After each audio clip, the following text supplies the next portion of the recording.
Recording started. All right, Israel, Most High Christ bless your body. Most High Christ bless you too. All right. So we're going to continue on with our lesson concerning Nicanor. We're going to open up to First Maccabees, the second chapter. All right, First Maccabees, chapter 2.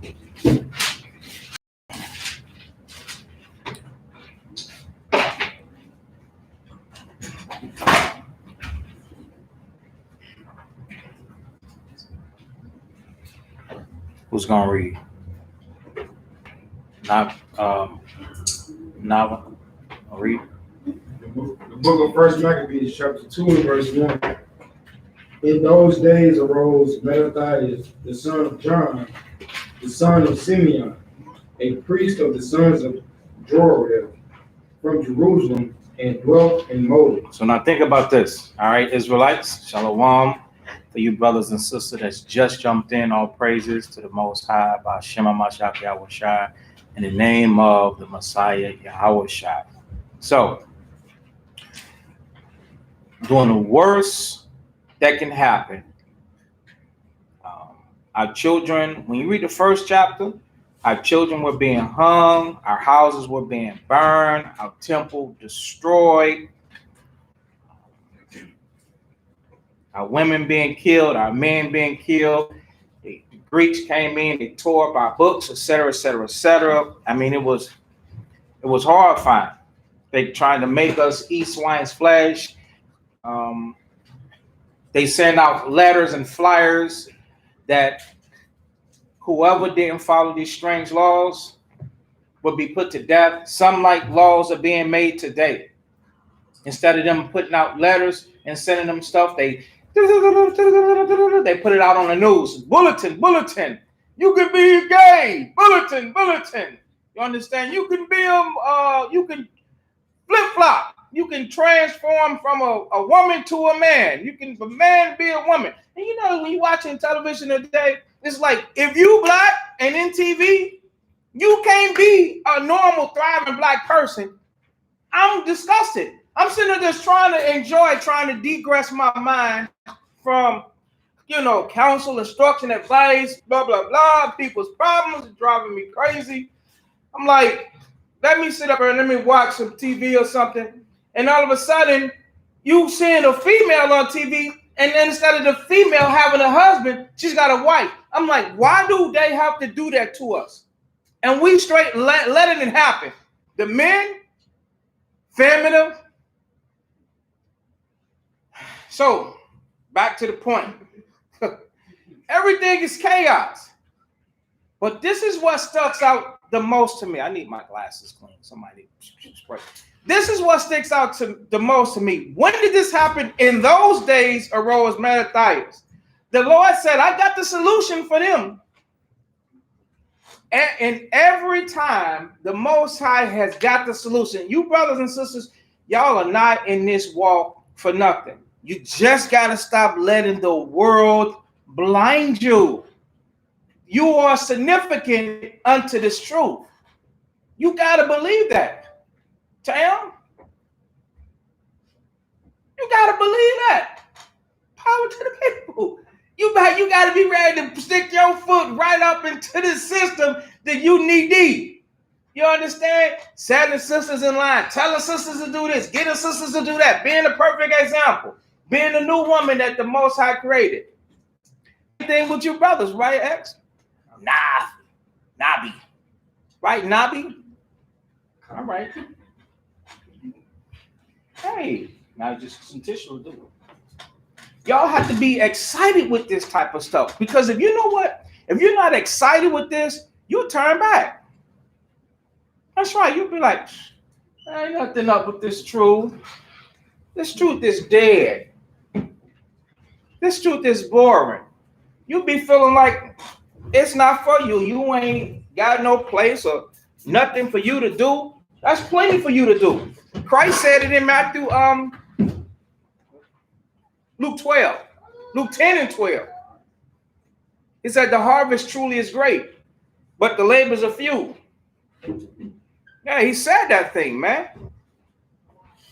What does he mean by the harvest is great? Look at Israel. Israel need a whole lot of work. People everywhere.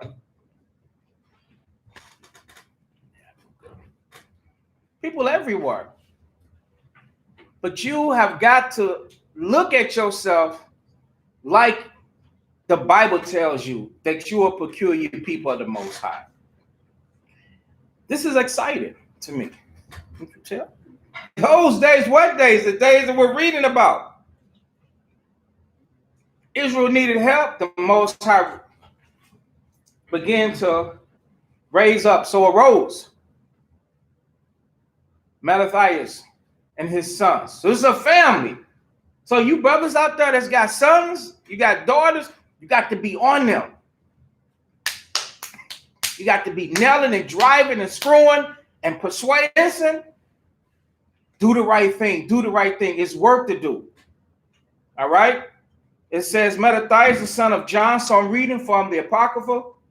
First Maccabees chapter 2 and 1. The son of John, the son of Simeon, a priest. So these were Levites. What were they? Levites. They were Levites. Now, on top of Levites, do we not know that they brought havoc and mass destruction to all these heathens? So were they soft? And Levites were preachers. So were preachers supposed to be soft? Oh, you got time to be stuffed up. Let me button this up. Put the little tie on. You got the brother. Hey, you got the brother. No, not these dudes. No, not these dudes. We want to read about what these dudes was doing. These wasn't no average dudes, no average, what you call today preachers. These dudes would break a foot off in your behind. All right. So of Jorah of Jerusalem and dwelt in Modin, and he had 5 sons. Jonathan. So these are the name of his sons. Jonathan, called Callus. All right. Simon, called Thassi. Judas, who was called Maccabeus. Okay. And Judas was, as for those of you that know, Judas was like a terror. He was a terror. To all the nations, he was like the worst. But to us, he was the best. He wasn't scared. He wasn't soft. He put down blows. Shalom. He put down blows when it came to being an enforcer for our people. So what does the Most High want you to do? He wants you to stay off crack, stay off drugs, leave marijuana alone, stop getting bewitched by dealing in drugs, being intoxicant, stop over consumption and alcohol, leave whoredom and wickedness alone. The Lord can't do nothing with no sinful man or no sinful woman. Sisters, get on your feet and stay off your back and keep your legs closed. Don't let somebody trick with a good rap just coming up to you. You know they calling y'all traps, don't you? Don't let no trick come up to you. They tricks, y'all traps. Trick trap. That's like a rap. And talk about both of y'all. A wicked man and a wicked woman. Don't let nobody come up to you and steer you the wrong way. Because God has got work for you. The work that the Most High's got for you to do is to teach for the rest of your life. Brothers, oh, women can't teach. Yeah, you got to teach them how to teach. They got to teach younger women so that they can stop fulfilling the curses of a proverb and a byword. Oh, you a thought, or you this, or you that. No, our daughters are supposed to be what? Polished after the similitude of a palace. So it's to look good. Look good, be modest, be righteous, etc., etc. Okay? So y'all got work to do. But before you can do some work, you're going to have to make that sacrifice yourself. Same thing with you brothers. You got to stop feeding your flesh, breaking all the covenants that you have made with the Most High, etc., etc. That's what these dudes were about. Now it's our time. Judas Maccabeus ain't walking around on planet Earth finna defend the Israelites. You here. Mattathias is not walking around on planet Earth trying to get his sons to defend. No, we're here. What are we going to do? But before we can defend anything, we have to defend ourselves first. We got to stop sinning. We got to stop breaking laws. The reason why all of these things happen from the beginning. We love to celebrate and feast. And somebody turn that heat so it goes down. You know how to work a thermostat? No, don't mean no. I'm just, come on now. You gotta make them feel like I'm targeting them. It didn't. I'm just, that one's that kind of tricky. Hold it until it start moving. There you go. Now it's ready to go down. What was I saying? Somebody help me so I can get back in it. I told you, don't quench my spirit. It'd be gone. You following along? He was talking about how we here and not that. I was past that. You said we gotta be and then you stop. That's past that. All right. So verse 5. Eleazar called Abiram and Jonathan, whose surname is Apphus. Apphus. I think I was talking about you brothers. Something about y'all. It'll come back. Verse 6. And when you saw the blasphemies, so this is First Maccabees, the feast. Thank you. I was saying something about the feast days. Guess what? Thank you. My sister, she growing up tight. She been in these classes out there, boy. Listen, we love the feast days and we love to come kick it, etc., etc. But do y'all not know that these feasts commemorate how the Most High came and delivered us? After we got ourselves jacked up because of sin. We suffer because of sin. So then the Most High already told us that if we didn't deal right, all these things will fall upon us. So we cry unto the Most High, then the Lord have mercy upon us, then he come deliver us. And now in 2020, it's the feast day, baby. It's the feast. It's the feast day, baby. Forgetting why we feast it. Because of sin. Yeah, we like to celebrate feasts. But you must remember why you're feasting. Because in the first chapter, babies got hung by their neck. So those of you that's got little babies, how would you like to have your baby straight hung? You sisters in here with babies, y'all are sharing. Why are you saying that? You sisters in here with babies, how would you feel? That'll rock you to the core. You wouldn't know what to believe. People love to believe in the Most High God when it ain't no pressure, when you're not afflicted, when you're not going through tribulation, when you're not going through sufferings, when everything is fine, you fine. But as soon as you stick your hand, he stuck his hand out and touch you, or something horrifying happen, you're like, where's God? He's not here. Oh, he is really there. Trust and believe. He is really there. He is there more than ever because he is ding dong ringing your bell, trying to get your attention. He said, I wound. Who wound? I wound. The Most High said he wound. Every time we are wounded, the Most High is like, ding dong, thank you. He is right there getting our attention. He is really close in. You need to be saying, oh, since now you got my attention, I'm sorry for offending you. I'm sorry for breaking these laws. So all these feast days was because Israel was breaking the laws. Remember, there went out from Israel wicked men who said, since we departed from the heathen, ain't nothing been good for us. Oh, for real?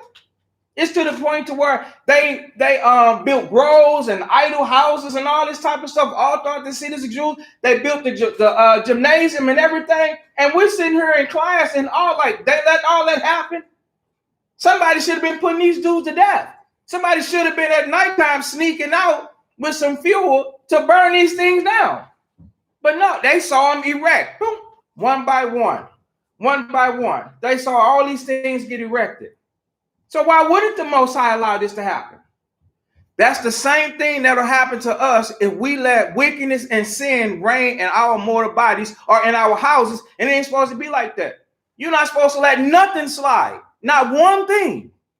You let one thing slide, that's what you're going to stumble and fall over. That's the marble that's going to break your butt.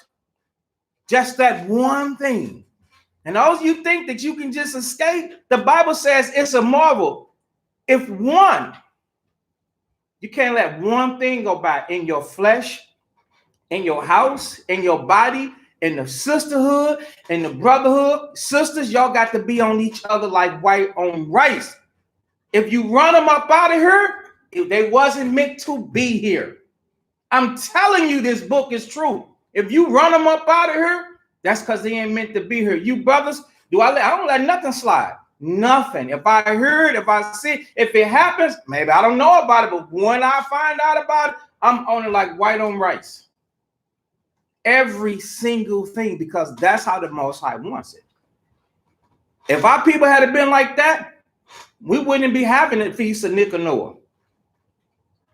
We wouldn't have to, because we would have been impenetrable. We would have been invincible. Remember, we are God. Psalms 82. We'd have been walking around the earth like this, man. Like, get down. Beating everybody up. Beating everybody down. We'd have been the superpower that we're going to be at the end.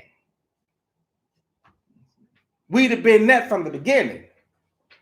So now y'all think about this while we're going through this stuff. So 1 Maccabees chapter 2 and 6 again. So he saw the blasphemies that were committed in Judah and Jerusalem.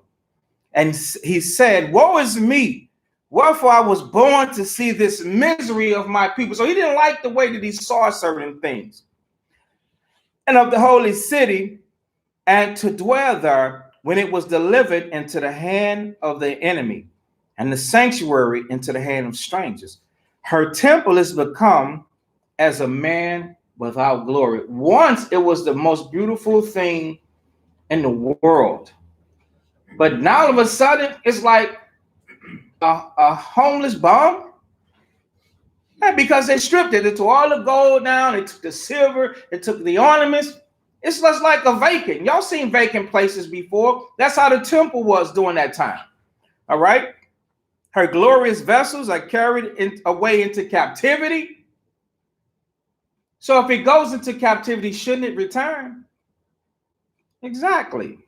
The vessels, they got carried away after her infants are slain in the street. Do y'all not see this? Our babies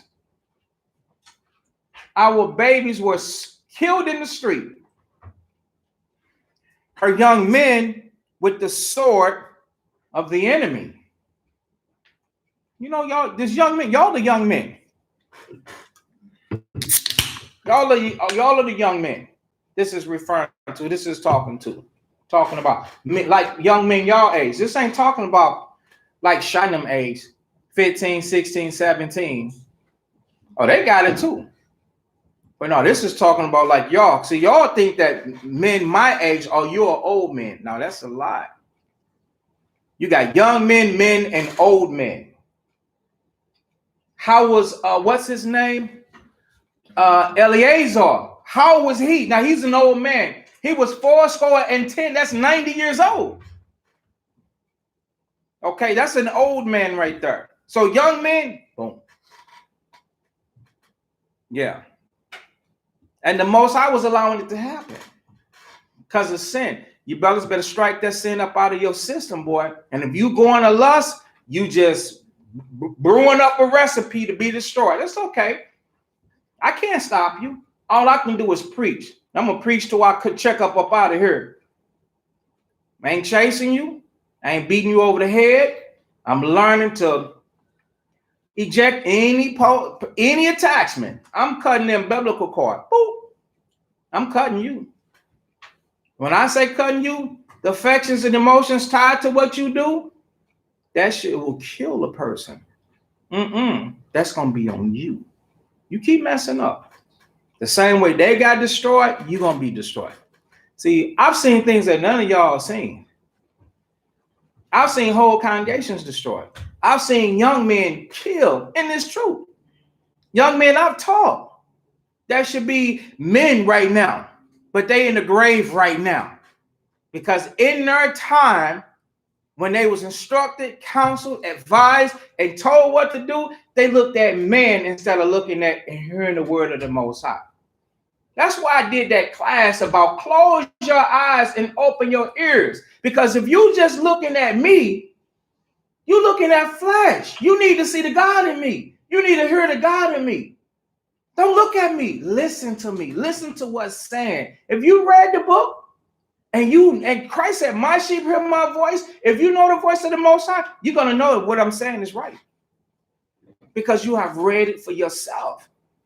What do we teach and talk about? Sin here, behavior here. That's it. That's it. I don't want to talk about how hot the sun is, the distance of the moons, or how many stars in the sky. We're going to talk about you trying to make it into life eternal. That's all we're going to talk about over and over and over, because guess what? That's the exact same thing that we need. We are trying to make it. And every day has a sufficient amount of wicked and evil that challenges your spirit. We, on a daily basis, sweep and garnish ourselves and replenish it with all good things, laws, statutes, commandments, precepts, counsel, advice, instruction, parables and sayings, and all these little different things to help us. But Satan, who's been here longer than us, he comes right back and he sends 7 other spirits up out, 7 other spirits to try and get in.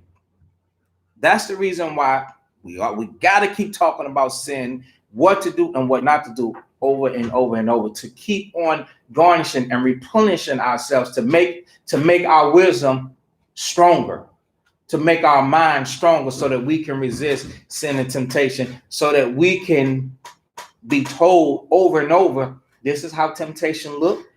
It's coming for you. This is what's going to happen. See, our people are not taught the judgments of what transgressing the Most High's laws is. They just be taught the commandments. Say, hey, you ain't supposed to do that, and you ain't supposed to do this. You're like, oh yeah, for real, I ain't supposed to do that, G? No, you ain't supposed to do that. Oh, okay, then cool. And what if I do? See, they live like that. And what if I do? So we got to get taught the judgments too. All right. So 1 Maccabees chapter 2 and verse 10. What nation have not had a part of her kingdom and gotten of her spoils? All her ornaments are taken away. Of a free woman, she has become a bond slave. A bond slave. So as a nation, we was once free from what? Tribute. We was free. Yeah, do y'all not know? You know what tribute is? Tribute is taxes. Once upon a time, we didn't have to pay nobody taxes. You go to the store and you buy something. Dig this. You go to the store and the more money you spend, the more money they take. You was once free of that. Yeah, you go to the store and you have to spend $1,000. Sometimes, we've all been down that road. You got to spend $1,000. Whatever it costs expensive. Give you an example. You go and buy a car. You buy a $30,000 car. You know how much taxes you got to pay? Almost $3,000. Yeah, it's almost $3,000. That's a lot of money. You was once free of that. Why you not free no more? Because of sin. So now you Israelites that are woke, you don't want to contribute to this situation. You trying to appease the Most High to where the Most High will have mercy. Let me interview. Let's get on. I think this is 1 Timothy. Go to 1 Timothy. 1 Timothy chapter 2 and verse 1. Read that.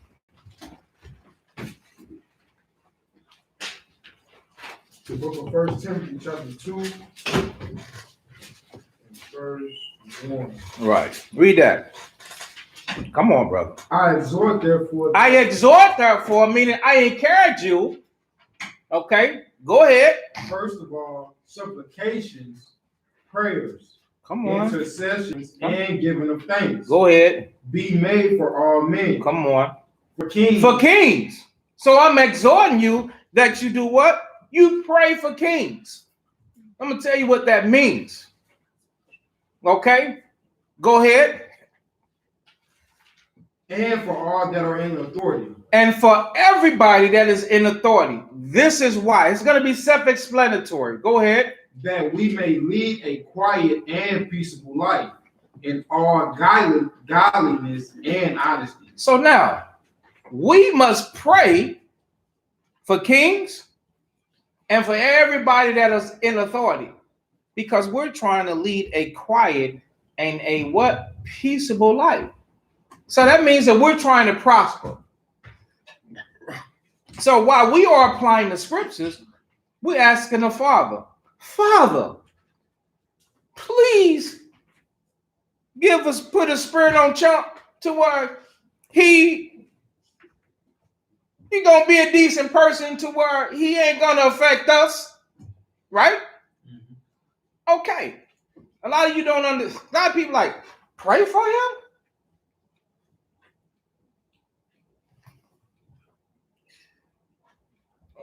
I'll read it again. I exhort therefore that first of all, supplications, prayers, intercessions, and giving the thanks be made for all men, for kings. He's a king. And for all that are in authority. Kings. Who was the king in Jerusalem at that time?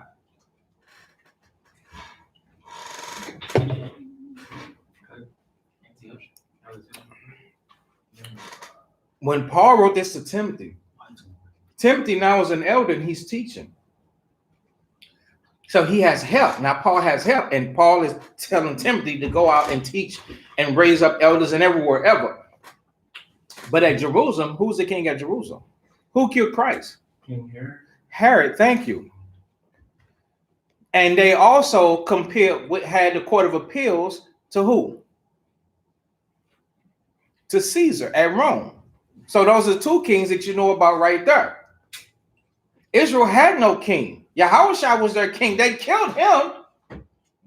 So when this is wrong, he's gone. Christ. So the king of Israel that they knew not is gone. So who's the kings that they're referring to? Plural. These are heathen kings. So I know a lot of people don't teach you this. I'm not asking you to pray that these people continue that for all lifetime and this, that, and the third. You are actually asking for yourself. You're asking for yourself, the Most High, to move them. Go to the book of Proverbs.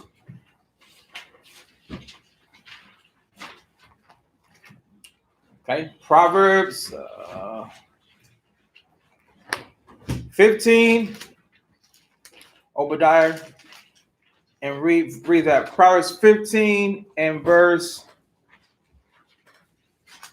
is that 1? Bear with me. Of the king. And then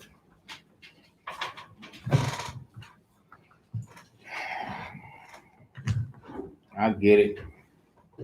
About the king in his heart. Who knows that?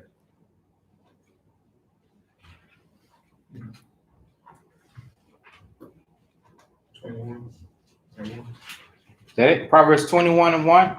Okay.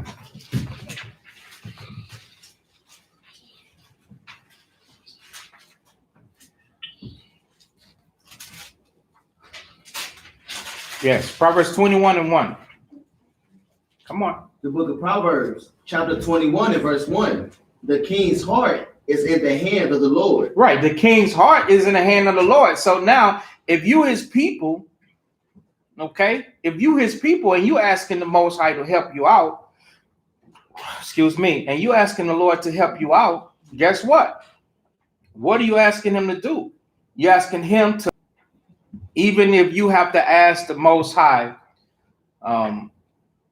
I know that we have a great dislike for the people because of what they do. I understand that. Me too. I don't like them. I don't like what they do. But if your spirit is moved, in all sincerity now, if your spirit is moved and you see something going on, you can send up prayers and ain't nothing wrong with that. Can't nobody judge that. Like I said, you're not praying and asking for somebody to remain in rulership and power over you. Because when you read Luke 1:68, it tells you that we want to be relieved of that from those that hate us and our enemies and stuff like that. So, you know, you just find somebody's tripping and they making it hard and this, that, and the third, and your spirit is moved. Like a lot of people, spirit get moved. Everybody's mind be in different places. You know, your mind might not be there. My mind don't be on that, to be perfectly honest, but I'm coming out the scriptures and the scriptures is right. So because I haven't did it doesn't mean that it's wrong for you to do it. Okay. So go ahead and finish it and you move it. Did you get that part? Go ahead. I'm sorry.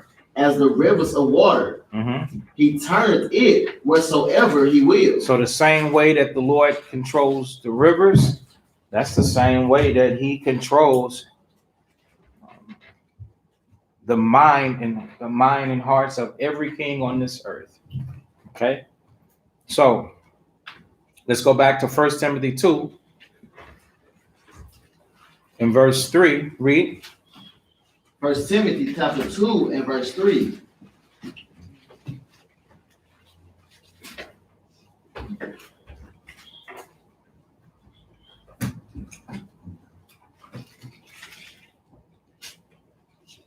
First Timothy 2:3. For this is good and acceptable in the sight of God, our Savior. You see that? For this is good and acceptable in the sight of God, our Savior. Check out the next part. Go ahead. Who will have all men to be saved. Right. Who will have all men to be saved. The all men to be saved is talking about you. Because you're asking to have a peaceable and, what does it say? A quiet and peaceable life in godliness and honesty. So you're trying to have a good, honest run at this thing. So having a good, honest run at this thing, you know, I don't know. Did Israel, it's we as a nation, did we ever pray that these laws that are being brought up about transgenders and stuff like that, did Israel ever pray against that? Or do we just have so much hatred for our people, not our people, for these people that we're like, they're gonna do what they want to do anyway, this, that, and the third. But did we pray against it? Because they constantly conspire against us and they even speak against us. Let me see if I can find that. Go to Revelations. Yeah, these nations complain. They speak against us. To the Most High.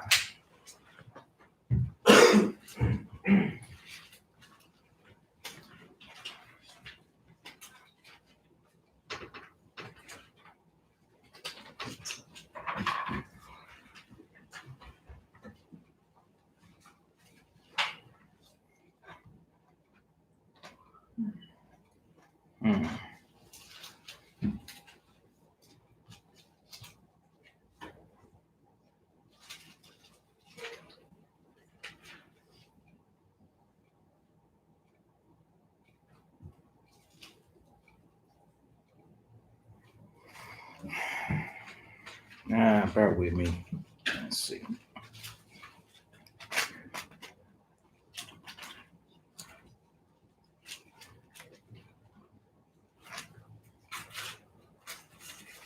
Something I found.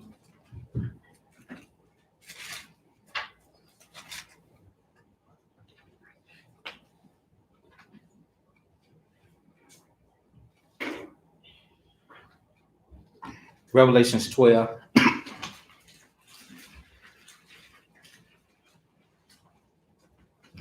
Okay, the book of Revelation, chapter 12, and I'll start it in verse 9. It says, and the great devil was cast out, that old serpent, that dragon, Salakia, and the great dragon was cast out, that old serpent, called the devil and Satan. So this is going into Edom and Satan. So Revelation chapter 12 and 9, which deceiveth the whole world, okay, he was cast out into the earth, and his angels were cast out with him. And I heard a loud voice saying in heaven, here's our point, now is come salvation and strength and the kingdom of our God and the power of his Christ. For the accuser, listen to this, for the accuser of our brethren is cast down. So what is this telling you? That the devil, that the so-called white man and all these other nations are straight accusing, sending up prayers to the Most High about you. That's right. They are accusing you. They are praying to the Most High against you. Yeah. Come on, how trifling you are, how nasty you are, how degenerate you are, how roguish you are, how thuggish you are, how thought you are, everything that you kill, how murderous you are, how worthless you are. Yeah. How rogue you are. They tired of you. Because these people actually think, you got a lot of people that think the Most High God is among them. And the Most High God is their God. And they straight think that the Most High God is a white God. Because they have inherited lies. So they pray, they be straight accusing, straight praying against the children of the Most High. And they don't even know that.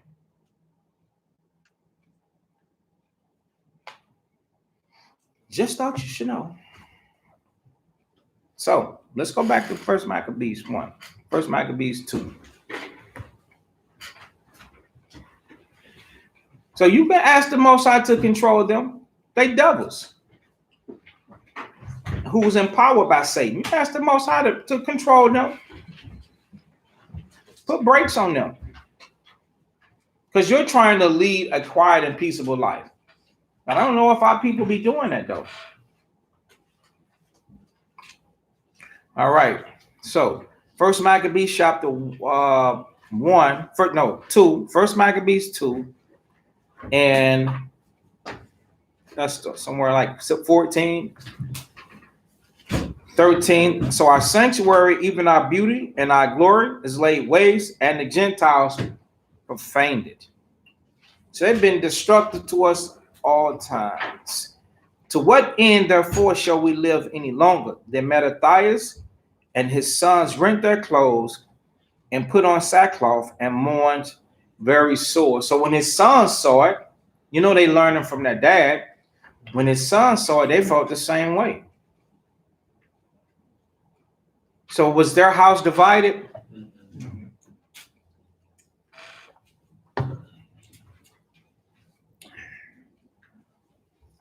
That's funny how a house divided. Some people believe in the truth. Some people don't believe in the truth. That describes a lot of American Israelites.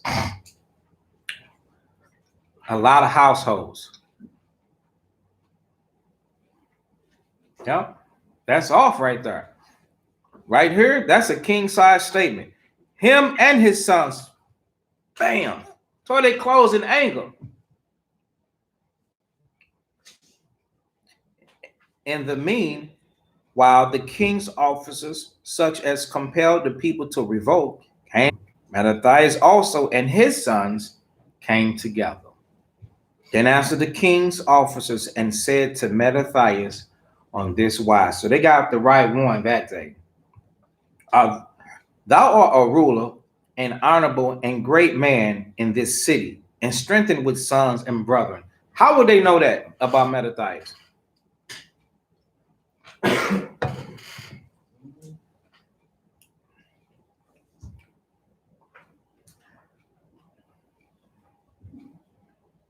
How would they tell that about Mattathias?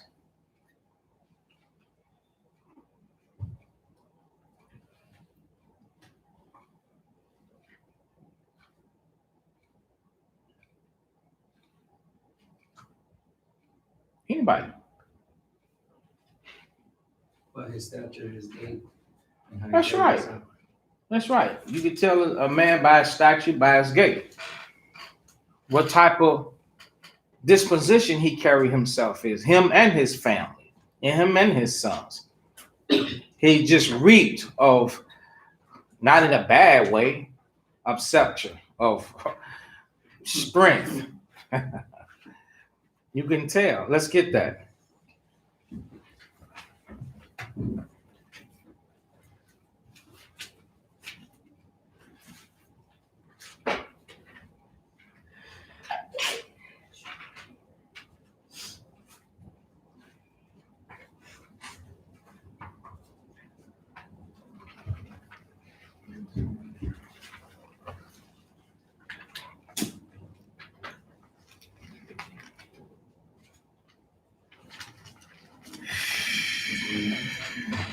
Ecclesiastes chapter 19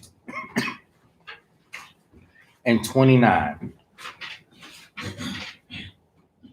The book of Ecclesiastes, chapter 19 and verse 29. All right. A man may be known by his look. So Mattathias was known by his look. A man may be known by his look. Go ahead. And one that have understanding by his countenance. Right, by his countenance. So he had, he had all of that going on. Shalom, Nadine, and Shalom. So he had all of that going on. That's why you brothers don't be looking all wimpy and afraid and all sunken in and shy, your head down. You don't know what's going on.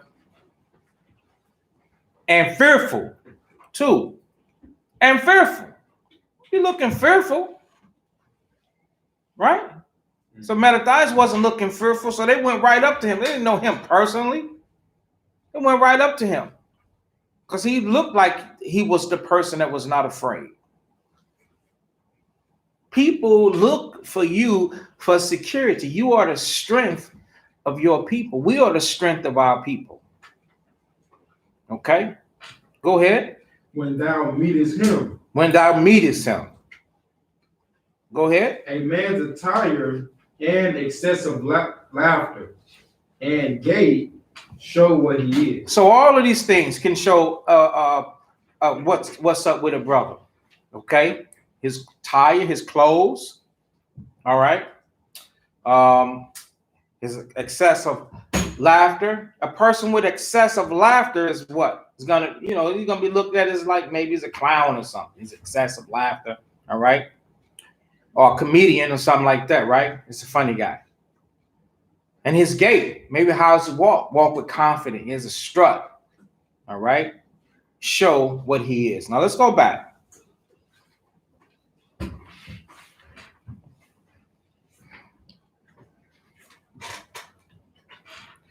So, First Maccabees chapter 2 and verse 18. Now therefore come thou first and fulfill the king's commandment, like as all the heathen have done. Yeah, and the men of Judah also, and such as remain at Jerusalem. So shalt thou and thy house be in the number of the king's friends, and thou and thy children shall be honored with silver and gold and many rewards. Then Mattathias answered and spake with a loud voice. So now Mattathias, he's speaking over this demon that's standing before him. He's speaking over him because he's speaking to the multitudes and to the people that are round about. And he said, though all the nations that are under the king's dominion obey him and fall away every one from the religion of their fathers, because he needs to be heard, and give consent to his commandments, yet will I and my sons and my brethren walk in the covenant of our fathers. He is setting an example on what they're supposed to do. He is teaching. With everything that he's doing, he's setting an example. Okay? He's setting an example. He is speaking with everything that he's doing. Go to Proverbs.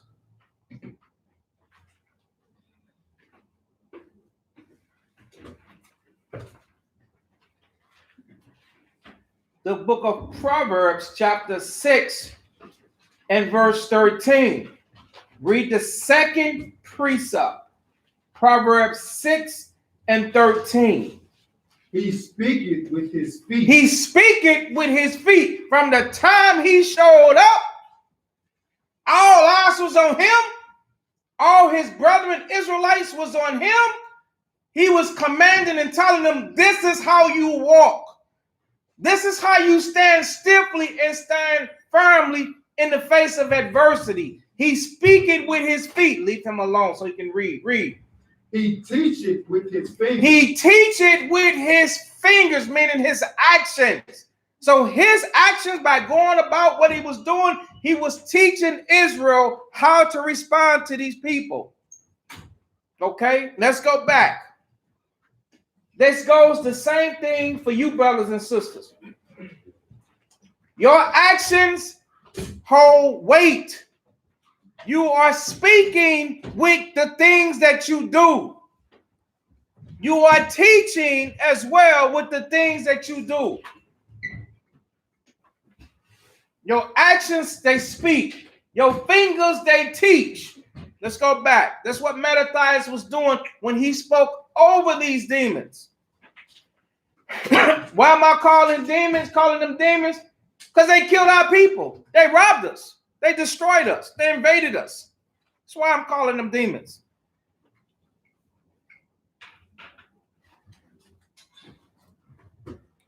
Verse 21, God forbid that we should forsake the law and the ordinances. God says no. Okay? God says no, that we should forsake the ordinances and his laws. Because they was telling us that everybody should leave his laws. No, you do not leave the laws for some modern day religion. This is a custom that came up that you can live without the laws. He was rejecting it. So should we reject living without the Most High's laws today? Yes, we should reject that. All right. Verse 22, we would not hearken to the king's words to go from our religion, either on the right hand or the left. Now, when he had left speaking these words, there came one of the Jews in the sight of all to sacrifice on the altar, which was at Modin, according to the king's commandment. Why did that man come up? Use your mind. Why did he come up?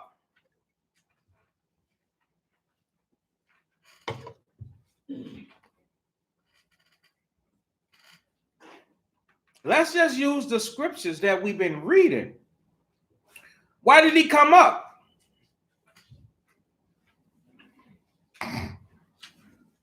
Verse 18, close to the middle. So shall thou and thy house be in the number of the king's friends, and thou and thy children shall be honored with silver and gold and many rewards. So do you think he whispered that in Mattathias' ear? He just said it. He just said it. So this foolish man steps up and say, okay, I'll do it. Why else would you step up and do that? Let's go and get a little reminder for you brothers that are kind of like in doubt. I want you to go to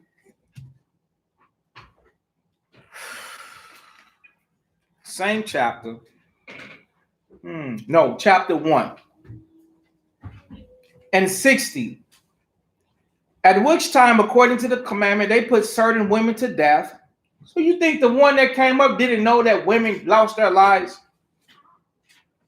and caused their children to be circumcised? They hanged the infants about their neck. What's the age of an infant, man? What's the age of an infant?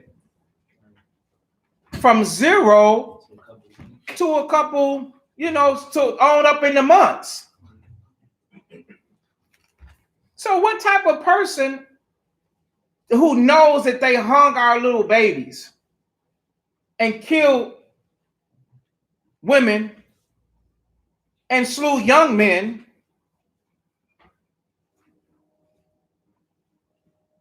Come on, man. Why would you go up to do that? Seeing that you see Big Brother and all his sons standing up, he said, we ain't going to do that. He said, me and my brother, we ain't going to do that. So that means you got help. We're going to stand up and we're going to fight. So why would he go around Mattathias to go do it? Ching, ching. He said, okay, I'll take this. Because he was part of the wicked of Israel that didn't care about Israel. That's why he went up there to do it. Don't be wicked to the point to where you're going to sin for money. because that's Satan seducing you to sin for money. And when that money is, you might not even get to spend it, just like Judas Iscariot. He didn't get to spend his pieces of silver. And when Satan was done with him, he realized how bad he messed up, and he went to hang himself. It was too late. You messed up.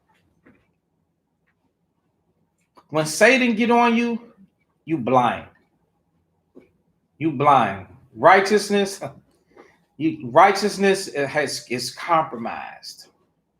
What is right in your mind? Your understanding. That's what's right in your mind. Your understanding. But when Satan is done with you, if anybody, I don't know if you're gonna admit it, but if you've been blinded by Satan, it's happened to me one time. One time.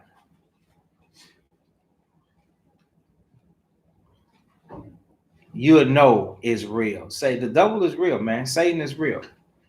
Satan will have you doing all type of things. The most important thing he'll have you doing is lying. Lying to cover up.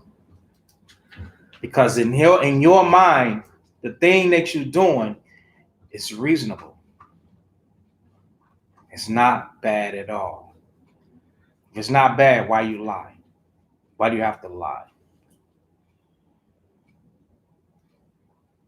So when Judas finished, when Satan finished with Judas Iscariot, he tried to go give. We went over this a few weeks ago in class. He tried to go. Maybe I was doing this at home. That was at home. He tried to go give when Satan come in, and then Satan left. We showed the two parts. Okay. Yeah, when he come in, Judas was cool. Judas was just like the rest of the disciples and everything, eating with them, drinking with them. He was with Christ every day. Another piece of meat for you. We complain about one another, and brothers out there, y'all complain about one another. I heard a little homie complain about people, how they dealing with them. Christ didn't complain one time about Judas Iscariot. And he walked with him every day. He said something the day he was killed. And he already knew that Judas wasn't listening to him. He already knew, man. He walked with him every day and didn't even complain to the Most High about him. Didn't bring a railing accusation or nothing. But it was too bad for Judas is the point. Because he let Satan into his life to deceive him. And he had it all. He had it all with the apostles, with the rest of the brothers. He had it all. And he gave it up listening to Satan. When Satan flew up off of him, that spirit left him, he was like, what have I done? There was no need for, he felt that there was no need for him to live. So he went and hung himself. When that didn't work, he fell and his guts busted out. So, this guy, so how did we get here? Because this guy did it for money. That's how it appeared. He did it for money. And I was saying, don't let Satan seduce you to sin for money. All right, so we're at 1 Maccabees chapter 2. And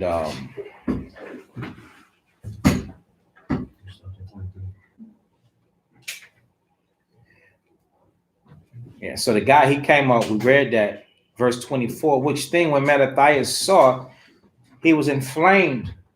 So Mattathias was mad. He saw this guy coming up. He was inflamed with zeal, and his reins trembled. Neither could he forbear to show his anger according to judgment. Wherefore he ran and slew him upon the altar. So the guy was making a burnt sacrifice to the idols that Antiochus had set up. He's going for the submissive thing. Because Antiochus was like, you're going to be able to have gold and silver. It's going to be good when you with me. The devil offers perks. Remember, bow down and worship me and all shall be done. Satan always comes like that. Go to Matthew. Satan always has something perky to offer you, man. There's always a deal with Satan.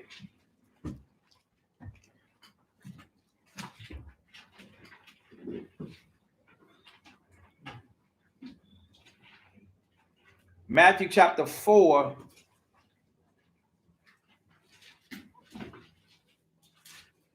And I'll read it, verse 8. Matthew 4 and 8. Again, the devil taketh him up into an exceeding high mountain, and showeth him all the kingdoms of the world and the glory of them, and said unto him, all these things will I give thee. You see, if thou bow down and worship me. Satan is coming with perks, man. Satan is coming with perks. You can't worship Satan trying to get money. If you know that the commandment tells you what to do and what not to do, and you end up broke, and then somebody come around and say, well, you do this and do that, it'll be like this and it'll be like that. That's Satan. That's Satan. Satan come with perks. That's what the guy was going after. And Mattathias inflamed when it destroyed him. Because the next Israelite would have stepped up. So was God mad at Mattathias? No, sir. No, he wasn't. Go to Deuteronomy chapter 13. No, he wasn't mad at Mattathias. That's why it's wrote in the scriptures. He was filled with the spirit of the Most High. I'm going to say Mattathias. Deuteronomy chapter 13.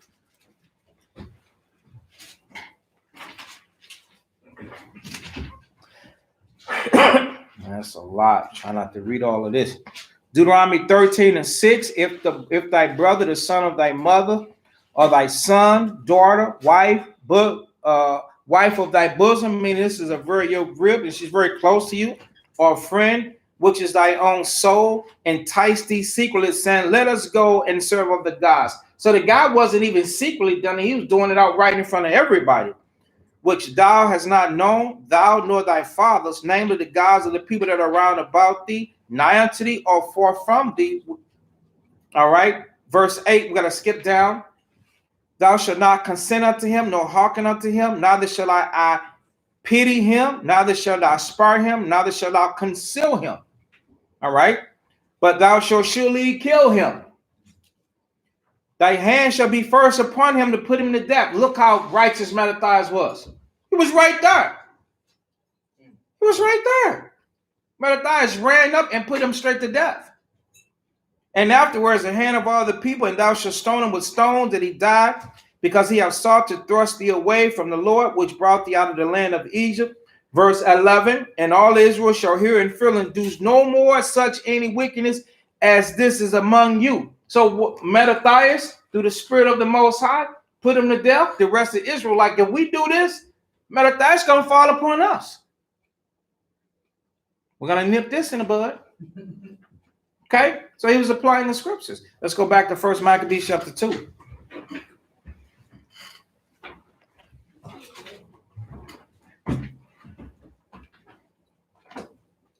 Verse 25, also the king's commissioner, who compelled men to sacrifice, he killed. That's right. So he didn't just stand there and let the guy look. He put him to death too. At that time, and the altar he pulled down. See, that's the stuff that I was saying should have been doing from the beginning. Thus dealt he zealously for the law of God. You see?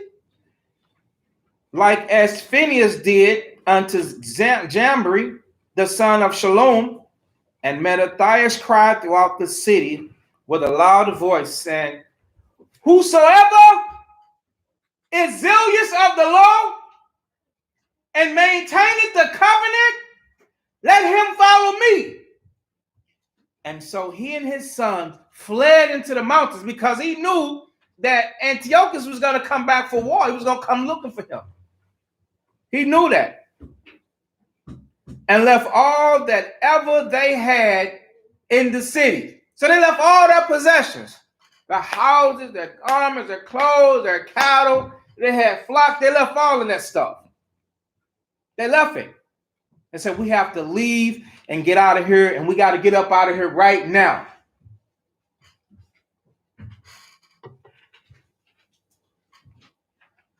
Then many that sought after justice and judgment went down into the wilderness to dwell there, both they and their children and their wives and their cattle, because afflictions increased sore upon them. So if you stayed in Jerusalem at that time, remember the heathens was there.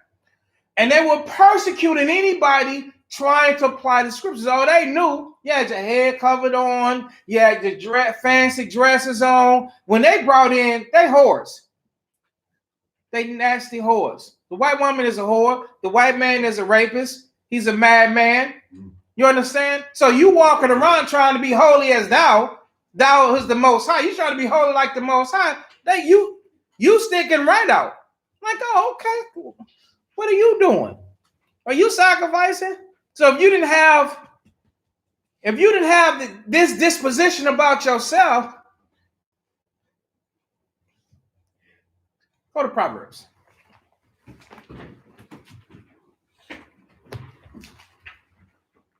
This is just for sisters. This is how they knew.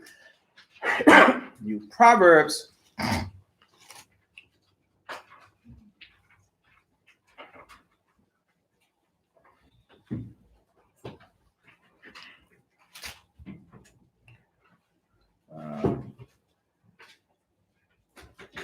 Proverbs 7.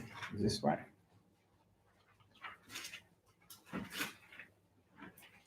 Proverbs 7 and 10. Read that.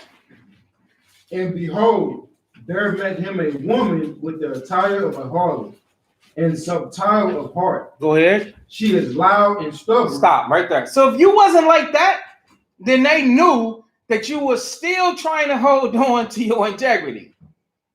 See the difference? You see the difference? This is the difference right there. And so if you didn't have the attire of a harlot, loud and stubborn, like the American woman is today, without discretion, you fit right in. Okay? Let's go back.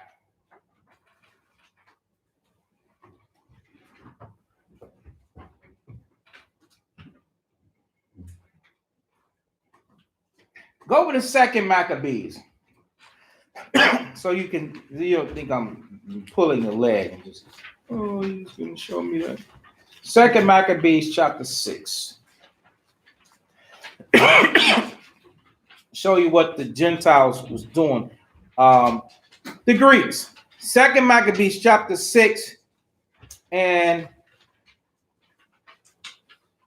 verse 1. It says, now long after this, the king sent an old man of Athens to compel the Jews to depart from the laws of their fathers and not to live after the laws of God, and to pollute also the temple in Jerusalem and call it the temple of Jupiter Olympius, and that in Gazarim of Jupiter, the defender of strangers, as they did desire that dwelt in the place. So this is what they wanted it to be.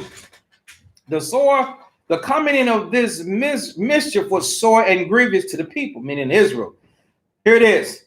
For the temple was filled with riot and revelings by the Gentiles. You know what riot is? Loud, clamorous, talking and partying and kicking it. That's what reveling is. They were kicking it inside of the temple. Who dallied with harlots. That means they were having sex. Just they turned it into a club. Literal. You turned it into a spot. The same thing you turn on television and you seeing them stripping and hitting poles and drinking and laughing and this, that, and the third. There was no holiness about none of that. Yeah, you see them all up against the little doorpost kissing, or you see them back in the seat on somebody's lap. That's how they were. And you actually saw them screwing in the temple. So now, you sisters, you got the head cover on, you fully clothed, you stuck out like a sore thumb. Because no. They know that you're trying to keep integrity. you were targeted, you and your children. Same thing with men. Us as men, you can tell a man by his comment whether he disagree or he agree. Because if he disagrees, then his face is going to be all screwed up. Like he's got an issue, he's got a problem with something. Finishing this up, it says, and had to do with women. What do you think this is talking about? Had to do with women within the circuit of the holy places. Right there in the holy places, they was dealing with women. And beside that, brought in things that were what? Not lawful. So let's go back. All right, First Maccabees chapter 2, and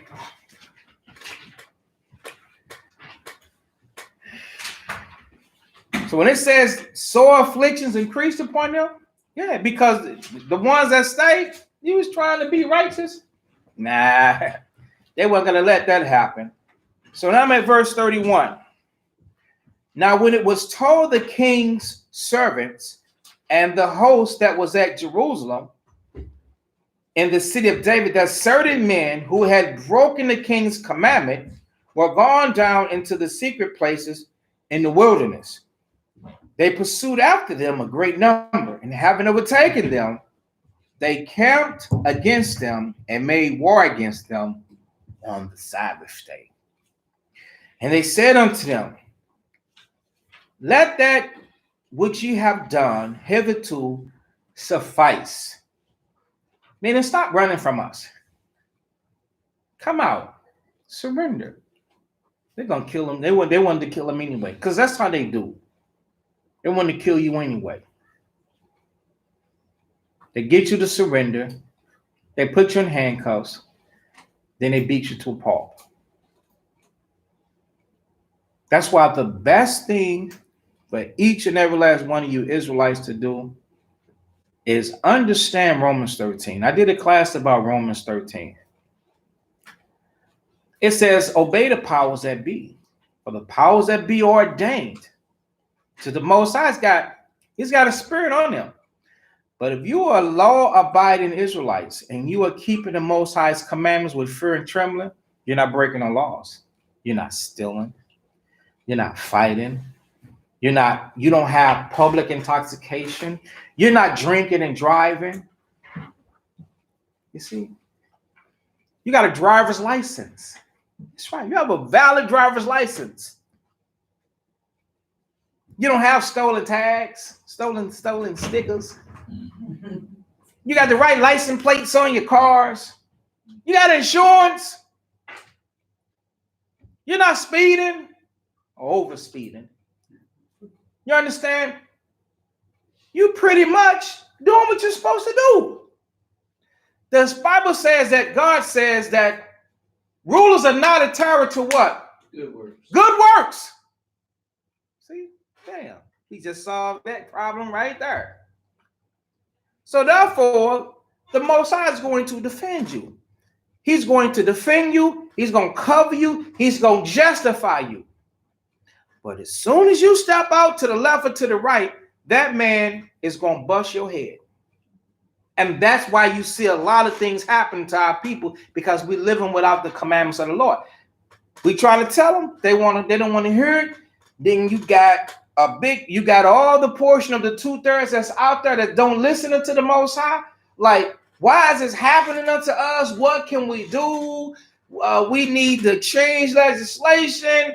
We need this and we need that, everything. But guess what? You one part that's supposed to come through that fire. This one generation that's living on this earth at this time, you supposed to understand that these people don't listen to the Most High. And so the Most High said vengeance is his and the Lord be paying them back. You have got to understand that. And you got to keep on moving. I was just thinking about this today. Did y'all see the video where the family, where Real STL News was interviewing the family about a 6-year-old child being killed? So sad. And his mom got killed too, or something like that? No, the daughter is a daughter. I think a 4-year-old girl got shot through the side. and the 6-year-old boy got killed. Hey, these things are going to happen to our people when we move outside the scriptures. All of you youth that's coming up in this Christ, you coming up in this truth. Hey, don't get out of pocket. Or 20 years from now, when you have a child and your child is flatlined, and he said, and now he said, there's dirt on top of my baby. He said that. He said, oh, they finna put dirt on top of my baby. I was hurt for this brother. He says this was a young dude. This was a young dude. He said they finna put dirt. He had to be about in his early 20s. Mid 25, a little young. He said they finna put dirt on top of my baby. Baby 6 years old. They was trying to talk nicely, saying, well, you out there, we just want you to surrender. We want justice. Just turn yourself in. The thing that you did is wrong. Somebody out there probably just shooting, shooting, shooting at each other. But that's what's going to happen. And I really wish that y'all would pay attention. So it don't, so that don't affect you the way that it's affecting a lot of people out there, and they don't understand. I got to show you this. So let's go to Wisdom of Solomon. See, y'all just think about y'all, man.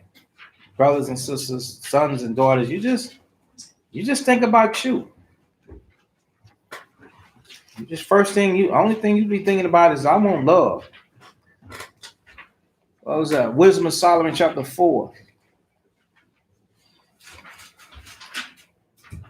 I'll read it. Wisdom of Solomon 4 and verse 3.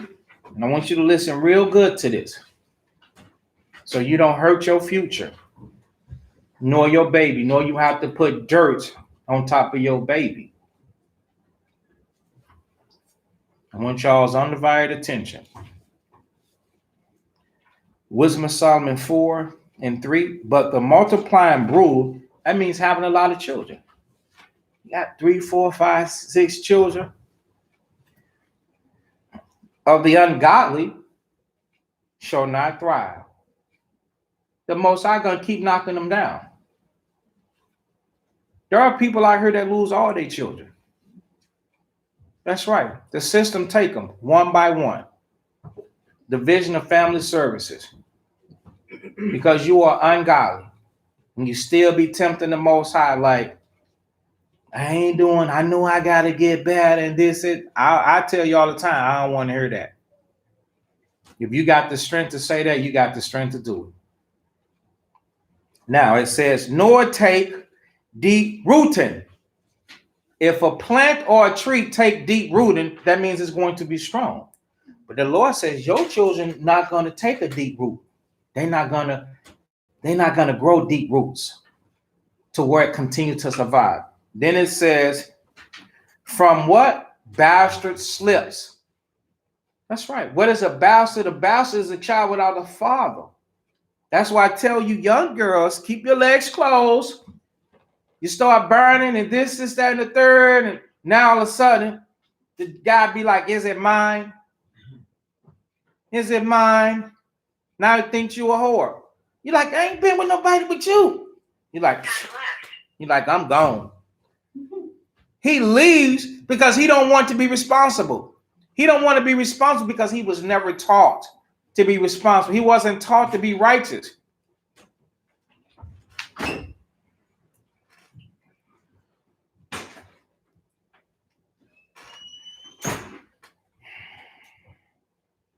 Jump offs. That's why I constantly tell y'all, don't be letting somebody trick you. They jump on and they jump off and they gone. It says, nor take any fast foundation. Verse 4. For though they flourish in branches for a time, that's when you see them. You see him in Pee Wee football. You dress him up like a little man. You dress him up like his dad.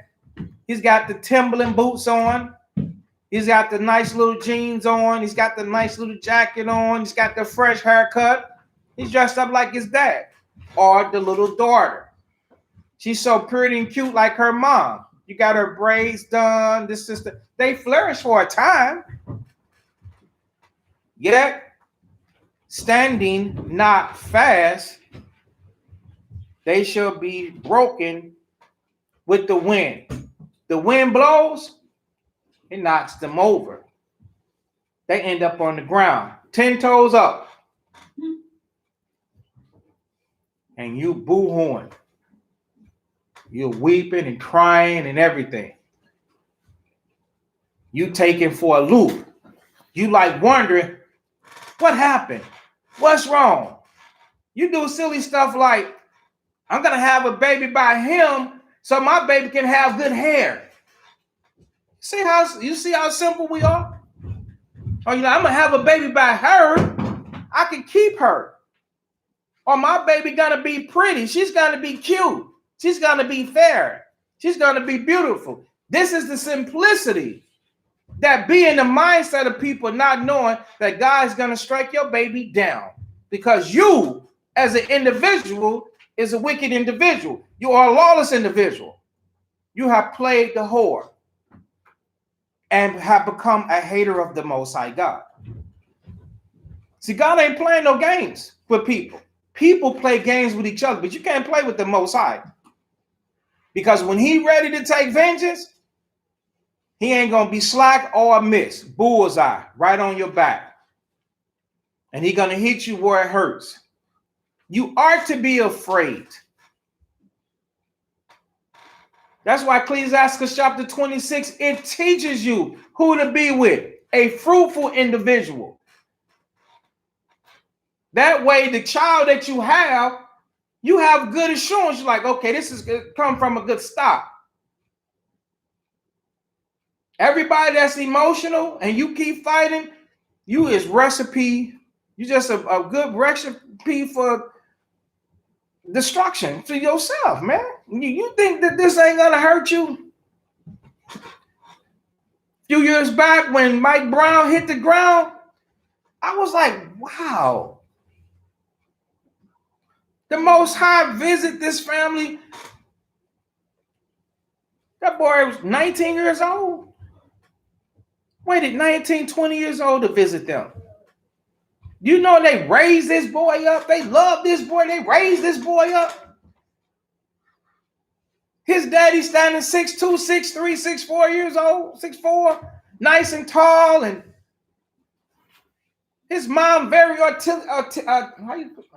articulate. And never expected that to happen to them. It ain't no respect of persons.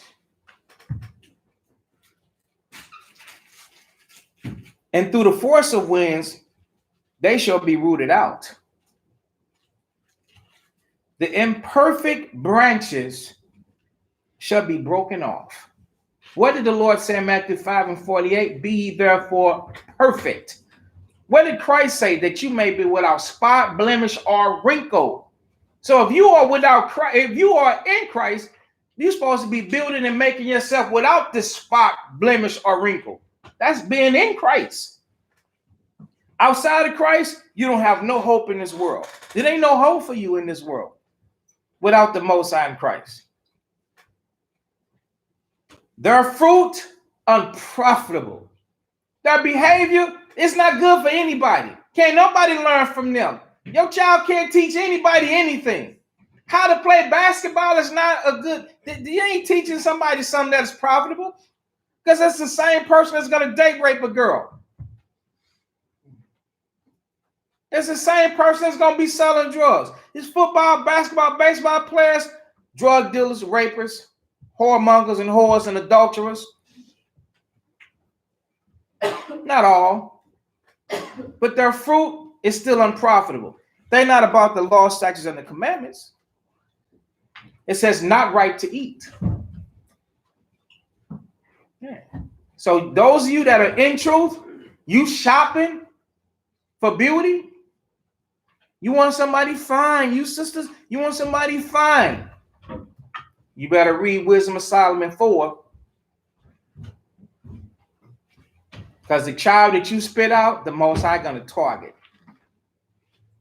He gonna target.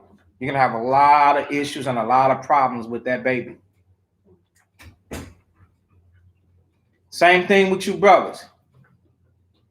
You brothers know up in here that you got to be serious, so you get one of those little nasty women that'll creep with you on the side.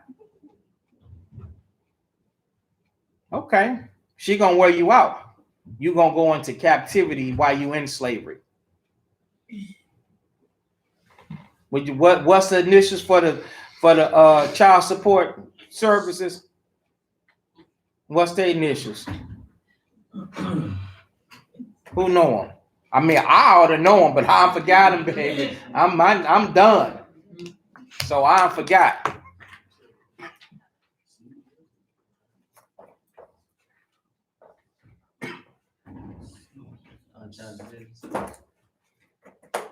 Child support division. Player. Family division. Yeah.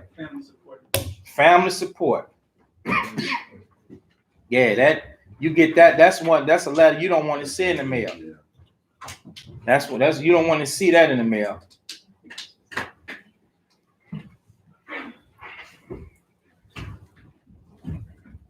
It says, yeah, meat for nothing.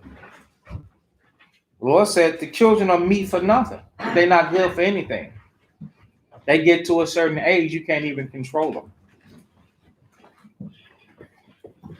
Did y'all know that? Who in here thinks that you're going to be able to control your child? Don't be afraid. Raise your hand. I want to see all you youth in here. You think that when your child grow up, thank you. That's love. And you ain't on camera. So y'all ain't none of y'all on camera. So y'all can raise your hand. Who in here think that you gonna be your child grow up? I'm gonna be able to control my child. Raise your hand.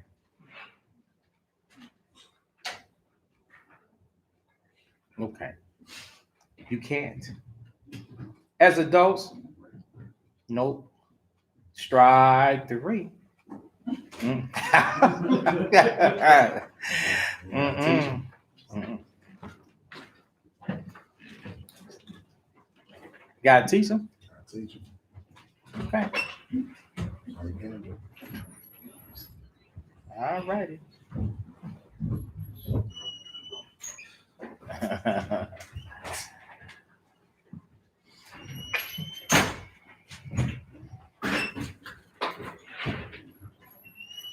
Hey, people got a mind of their own.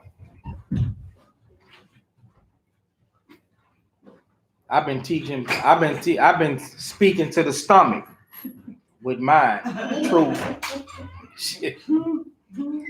And I still had some good ones and bad ones. So hey, you in for a rude awakening. Welcome to hell. Because hey, this world is a teacher. This world is a stronger teacher than us. For some reason, the young mind is a sponge. And boy, do they soak it up. Do they soak it up? So, best wishes. Much love and it's hard. So let's go back to Maccabees.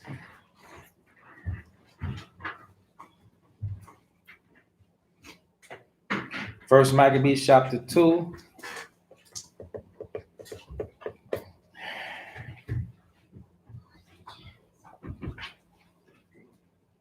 In verse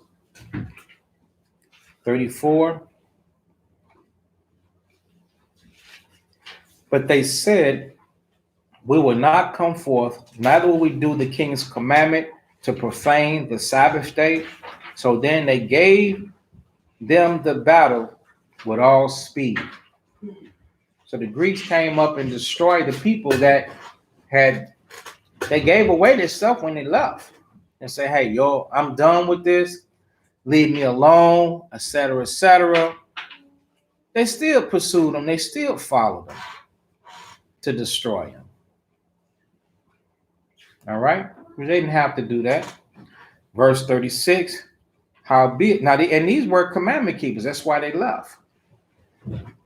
Howbeit they answered them not, neither cast they a stone at them, neither stopped the places where they lay hid. So do y'all understand? So this is the Shabbat, and Israel was trying to keep the Sabbath day, and it said, we're not going to profane the Sabbath day by fighting.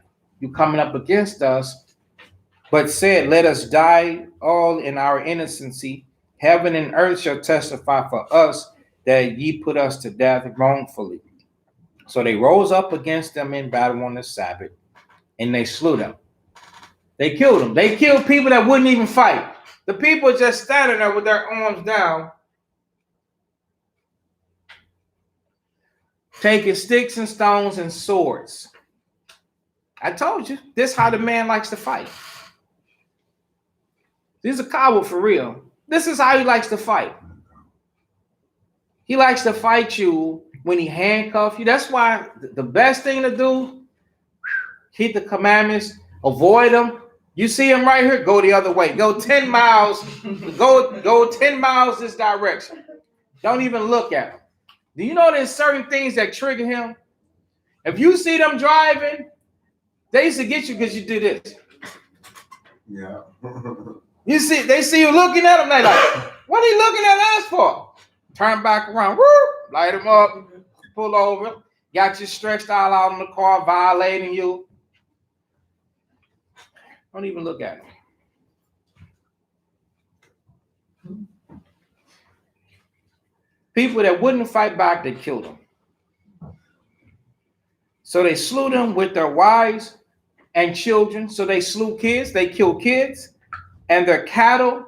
So the little food that they had with them, that escaped with them, they destroyed the food to the number of 1,000 people.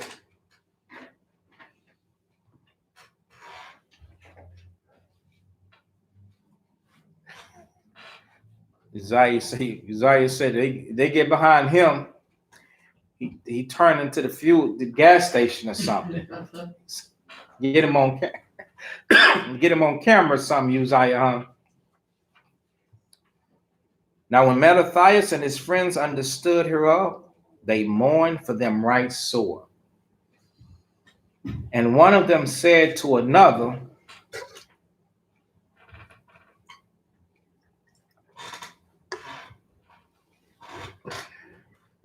if we all do as our brethren have done, and fight not for our lives and laws against the heathen, they will now quickly root us out of the earth. At that time, therefore, they decreed, saying, whosoever shall come to make battle with us on the Sabbath day, we will fight against them. So years ago, we wasn't like, me personally, it was nothing I would do on a Sabbath day. You could just call me dirty dog. I ain't answering my phone. I ain't doing nothing on the Sabbath day. So this, I haven't had to fight in the truth, But this did teach us that you don't let somebody do something to you and be like, this is the Sabbath, I can't do nothing. Neither will we all die, neither will we die all as our brethren that were murdered in the secret places. So yes, they was murdered. So I give you an example, something I always take. Say, for instance, like if somebody, because I've had people tell me about this. What if somebody break into your house on the Sabbath day? When you go home, you find it, what do? You just leave the mess. You're like, oh, this is the Shabbat. I can't do nothing. What do I do? So now you have to secure it. You take some screws and screw the door up or whatsoever. You got to barricade yourself back in to avoid them, coming back. I'm not saying now go to the hardware store and you're buying plywood and stuff like that, but you don't just leave the door leaning over because you're like, this is the Sabbath, so I can't do nothing on the Sabbath,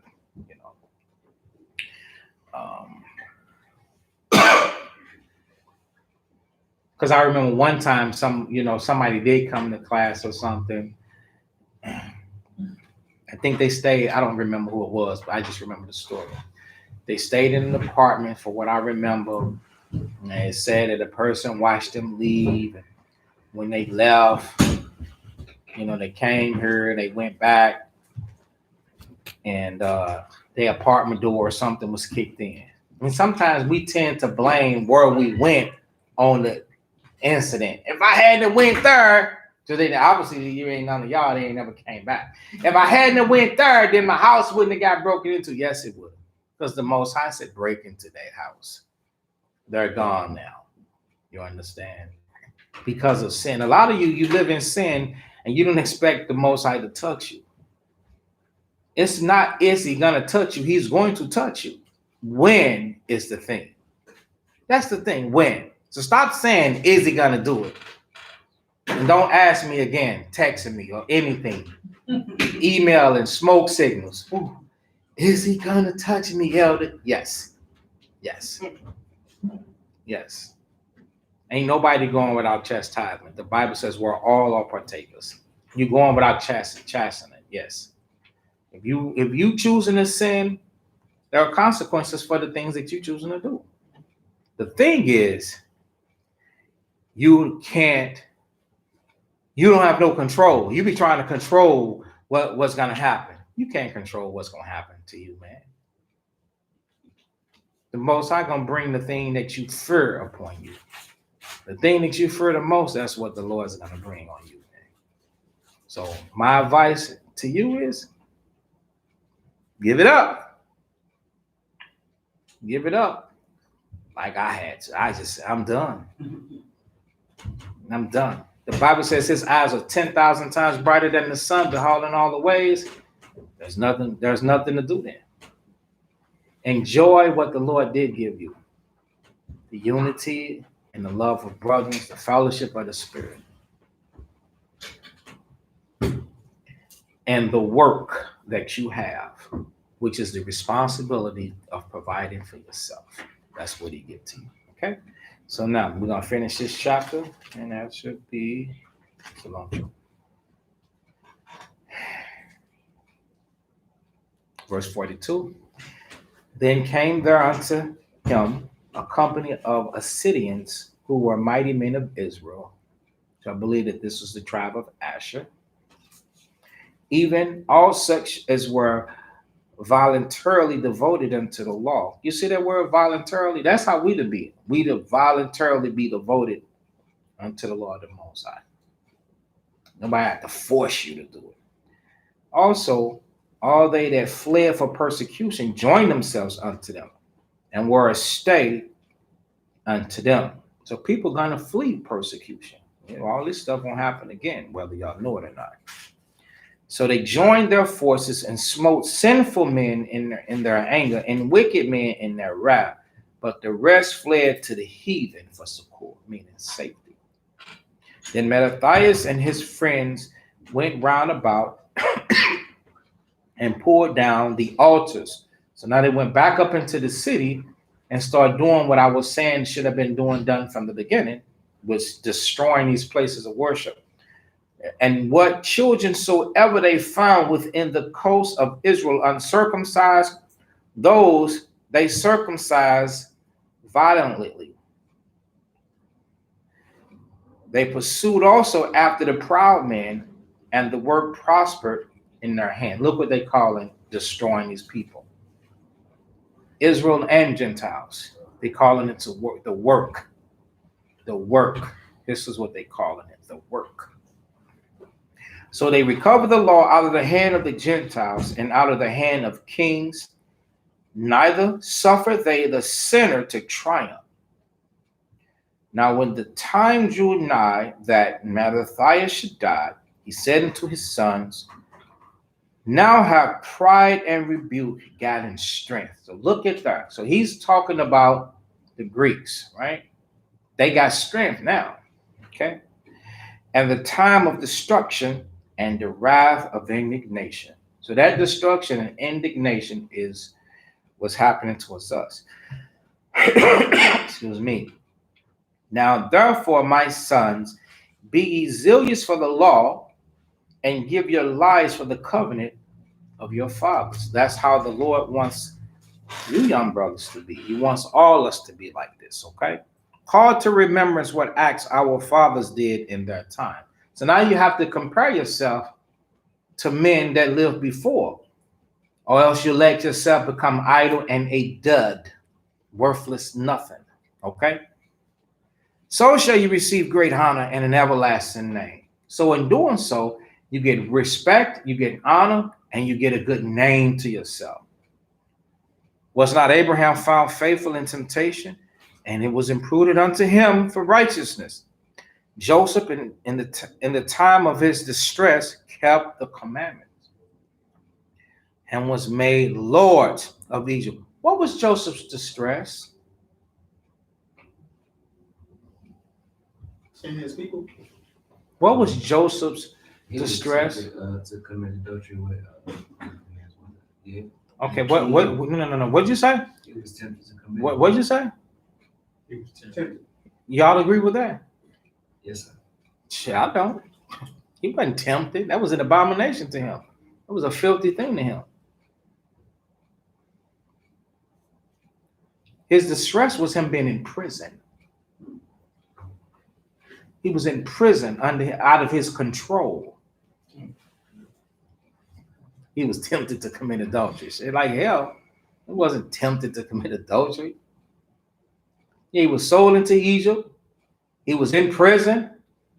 That's the thing that we keep glorifying sex. Sex is only righteous and honorable when it's marriage. Anything else is a filthy, wicked demon.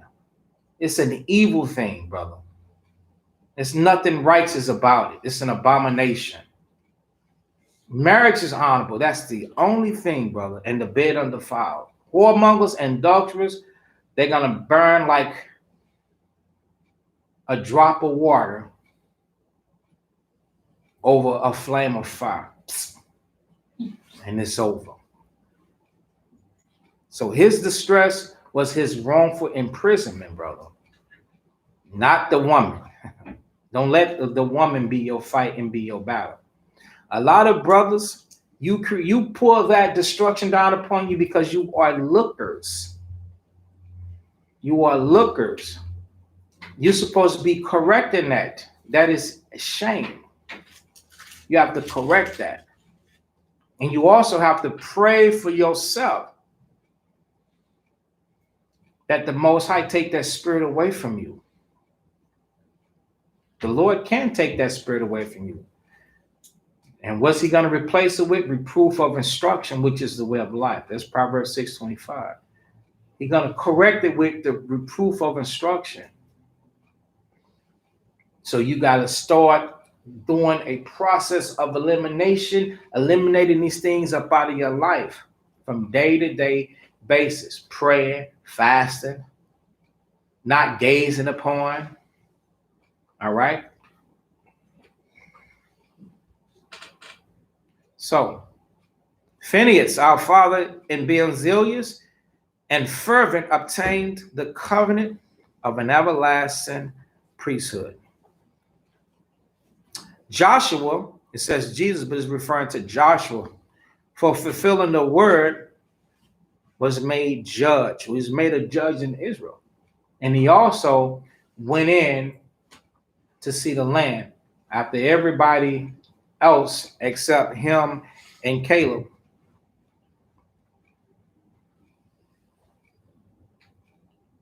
got killed and destroyed. And Phinehas. So Caleb, for bearing witness before the congregation, received the heritage of the land. David, for being merciful, possessed the throne of an everlasting kingdom. Elias, talking about Elijah the prophet, for being zealous and fervent for the law, was taken up into heaven. Ananias, Zacharias, or Azarias, and Mishael, by believing, was saved out of the flame. Daniel, for his innocency, was delivered from the mouth of lions. So all these people, they went through different things, tribulations, stuff like that. Okay, just like you, brothers. Why your temptation? Don't let your temptation and struggle be the woman. There's other things that you're trying to overcome. All right. And thus consider ye throughout all ages that none that put their trust in him shall be overcome. So anybody that put their trust in the Most High, you ain't gonna be overcome. I mean, I'm here in your life. I'm not one of these guys here. I am who I am. But I put my trust in the Most High at my lowest point, at my lowest stages. I've been low before too. The Most High didn't allow me to fall. The Most High didn't allow me to be overcome. Something about the Lord. Let's go to 2 Samuel. Tell you something about it. I'll show you something in the scriptures about the Most High that I know to be true from experience. So I'm not just reading the scriptures. 2 Samuel. 2 Samuel 22. I'm not just reading scriptures and not knowing it. I've been through this. So this is, this is good that we're reading this. 2 Samuel chapter 22.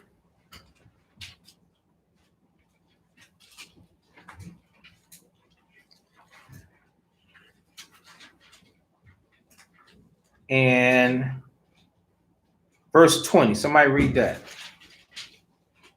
He brought me forth also into a large place. All right, to a better place than David said, than he was in. So the Father, the Lord, has put me into a better place than I was coming up young in the truth. So there's supposed to be advancements. You expect to advance in the truth. If you don't advance in the truth, that's because you're sinning. You looking for an enlargement. That's why you come into the Most High. The Lord said, you keep the commandments, blessed.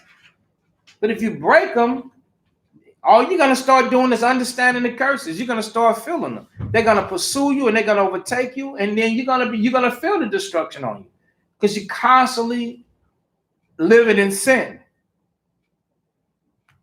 Go ahead. He delivered me because he delighted in me. He delivered me. This is what David said. This is what I'm testifying to. He delivered a person when he delights in you. Go ahead. The Lord rewarded me according to my righteousness. The Lord will reward you according to your righteousness.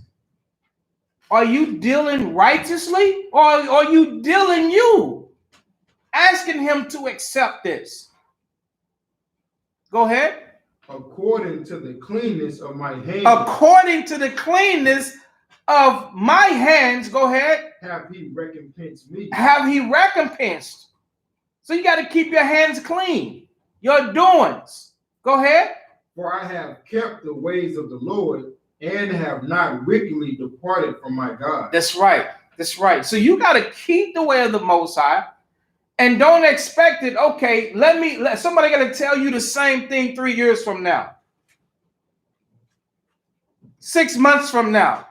You having your faith renewed, counsel renewed, instruction renewed. What? No. Go ahead.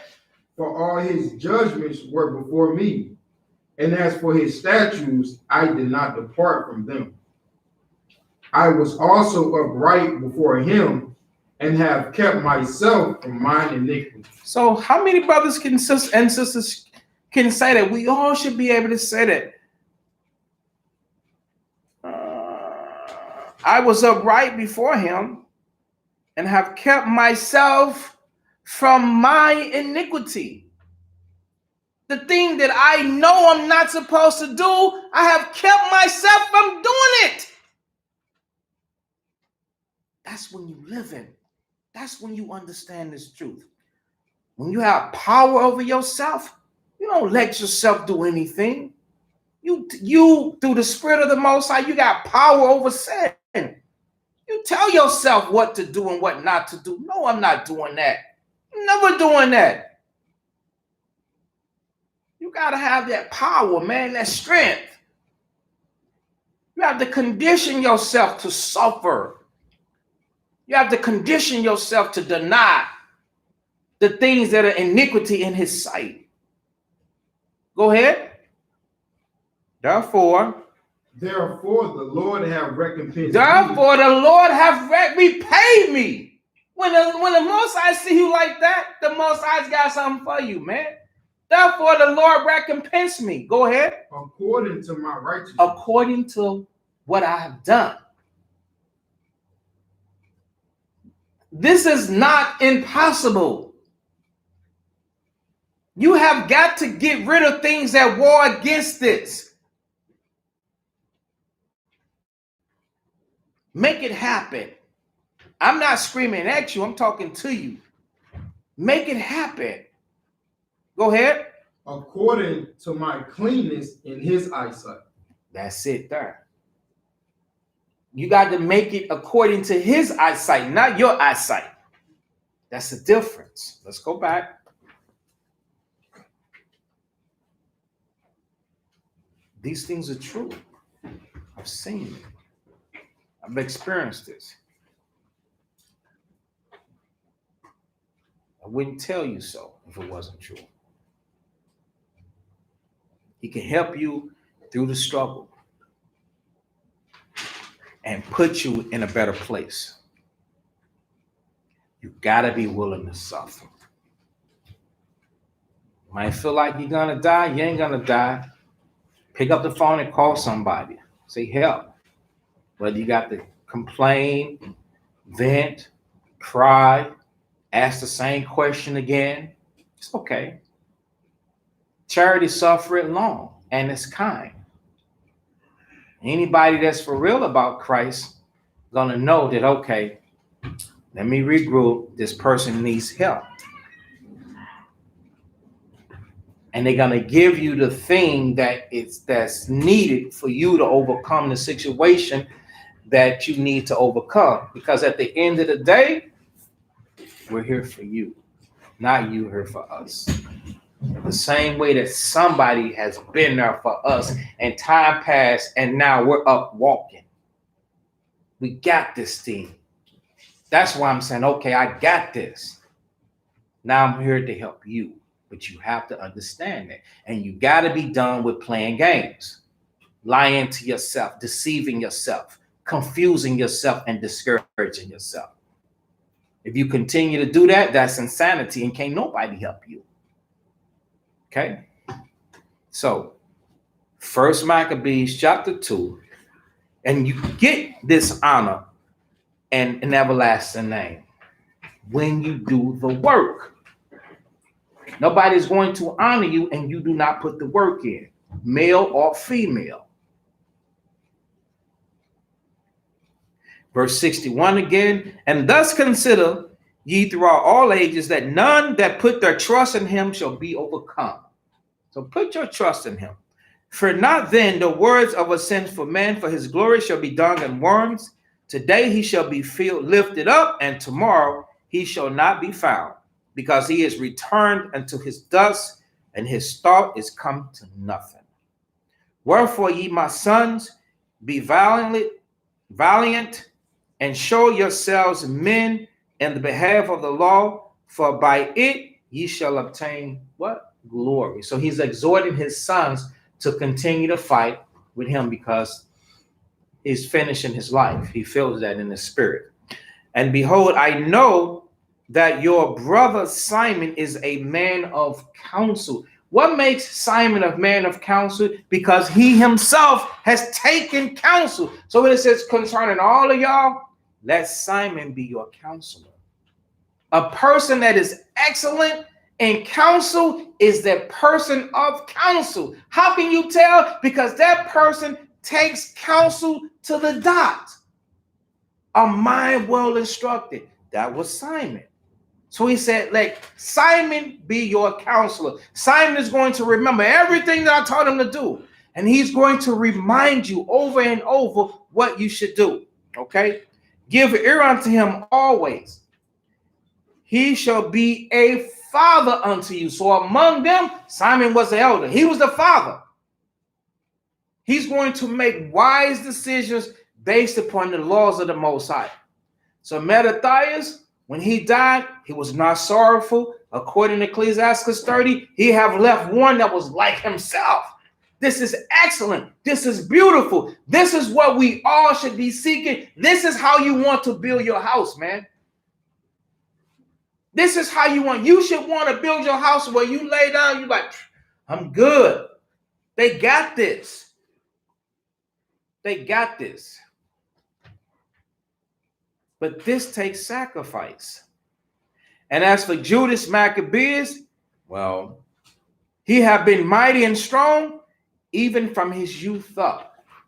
He's very courageous, fearless. He just always needed that guidance, though. And that's why it says, let him be your captain. Because Judas ain't taking no stuff. There are some people that just ain't going to take no stuff. And I was dad, out of all my brothers, that's the one that didn't take no stuff. I wouldn't even tell him. And that's my little brother. That's my younger brother. Because if I told him, he is going to do something about it.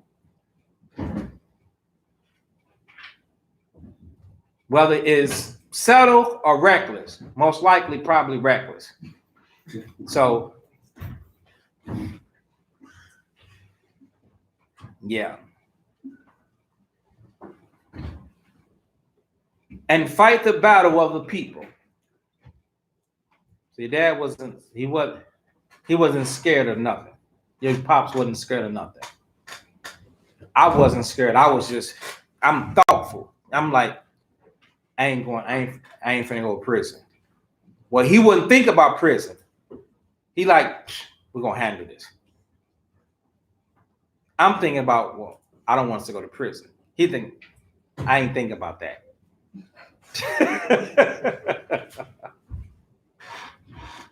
Let's fight this battle. That's how he is. Did you ever see that in him?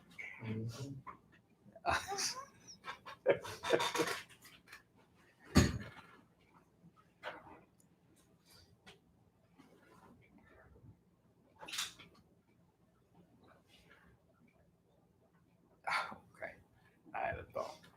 So, verse 68. Recompense. Oh, I'm sorry. Verse 66. I read that. First, because he has to fight the battle. This is Judas. Verse 67. Take also unto you all those. So we're done at 70. If y'all want the communion. Take also unto you all those that observe the law and avenge you the wrong of the people. Recompense fully the heathen. And take heed to the commandments of the law. So he blessed them and was gathered to his fathers, and he died in the 146th year, and his sons buried him in the sepulchres of his fathers at Modin. And all of Israel made great lamentation for him. So they was very sad about Mattathias the Great. All right. So, any questions? All right. Matthew 26.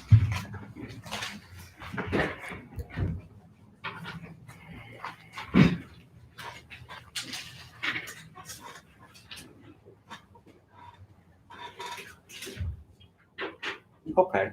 There's something we can do here. Which you out of?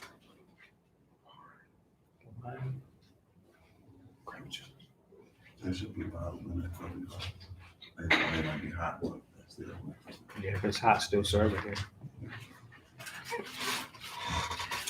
Matthew 26. Now, when Christ was in Bethany in the house of Simon the leper, there came unto him a woman having an alabaster box of very precious ointment and poured it on his head as he said at meat. That's all. Yes. It's out. The big one.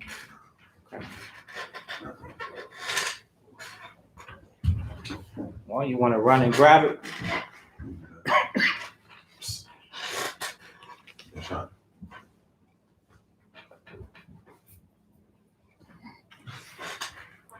He's like, you wanna run and grab Nah, don't ever open that one. That was a gift to me, so I'm just holding it forever. How much is this? Come on, real quick, brother. Don't think about it. it? 6, 7 hours. What's that? 11. Yeah.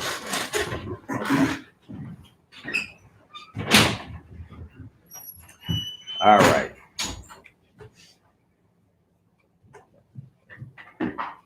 Verse 8, but when his disciples saw it, they had indignation, saying, to what purpose is this waste? For this ointment have been sold for much and given to the poor.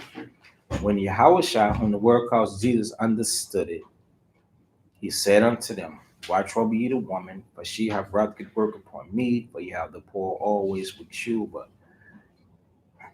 me you have not always. For in that she hath poured this ointment on my body, she did it for my burial. Verily I say unto you, wheresoever this gospel shall be preached in the whole world, there shall also this that this woman have done be told for a memorial of her. So all praises to the Most High for giving this sister the spirit to come forth and give Christ some comfort for his burial and set a beautiful example of a broken and contrite heart.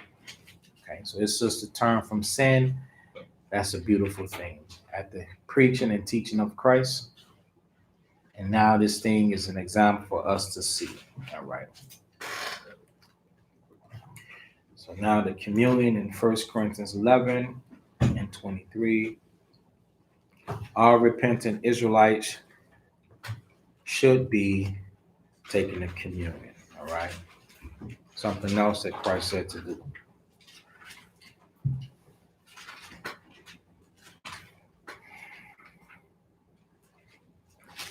Well, we might as well get John 6 too. John 6 and 53, since we're waiting for that bottle of wine. So let's get that one first. John 6 and 53. So show you how important the communion is. Then Yahushua said unto them, verily, verily, I say unto you, outside with wine.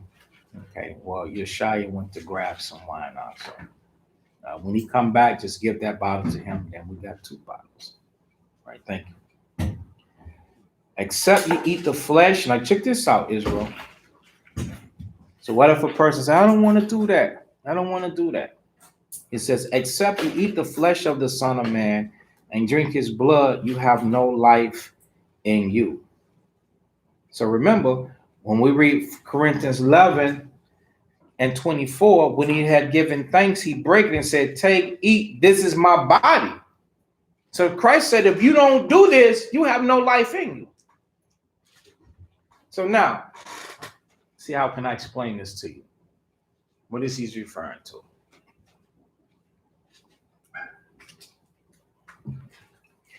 You know how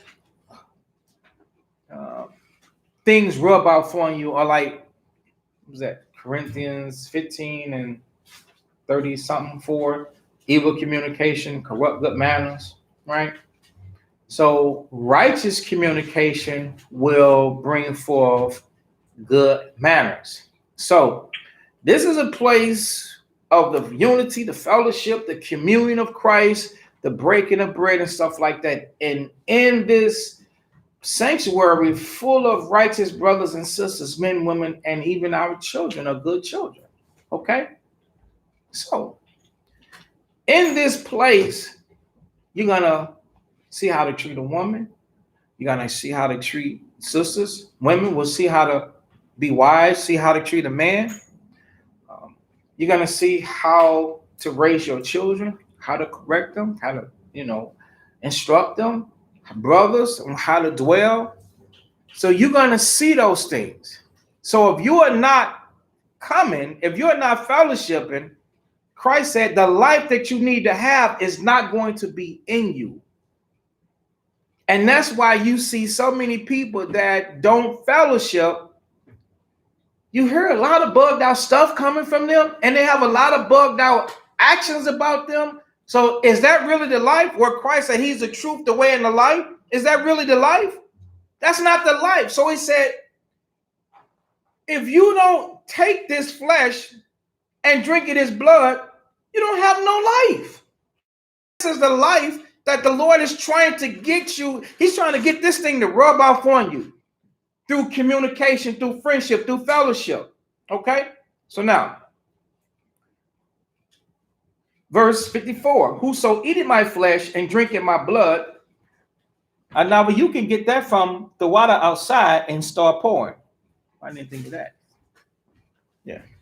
Whoso eateth my flesh and drinketh my blood, that means you are in attendance, have eternal life. So you keep coming. Not coming, that's the worst thing you can do. Because when you stop coming, what happens? You stop learning, you stop getting corrected, you stop getting exhorted, inspired.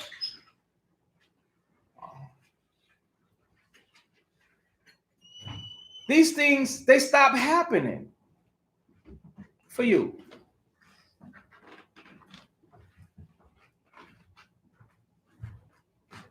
People that turn, but you know, is it the same as saying they turn back? Because what? I guess I don't want to go into it. All right. And I will raise him up at the last day. When people stop fellowshipping for whatever differences that they might find, you don't get better. You get worse. People stop fellowshipping because Romans 10. I got to get this. He's pouring wine, so we're good. Romans 10. Check this out. This is why they stop. From my experience, okay?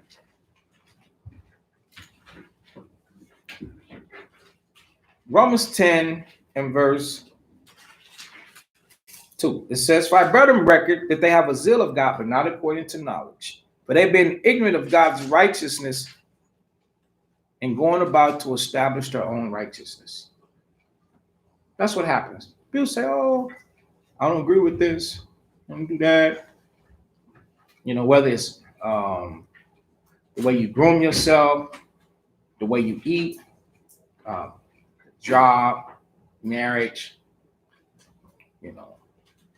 Brothers, there are people out in the street that think that they should just molest the world, defile themselves with mankind. They just feel like they should do whatever. And when you correct them on it, I say, nah. I've had brothers that come to learn and be joined to the heathen, and when you correct them on it and say, no, it's unlawful, and use the scriptures, you can't have that woman, and they're like, yo, I'm finna go about to establish my own righteousness. Have not submitted themselves unto the righteousness of God. Verse 4, for Christ is the end of the law for righteousness. Meaning what Christ says goes, period. That's what that means. What Christ says goes. All right. So let's go back to John 6.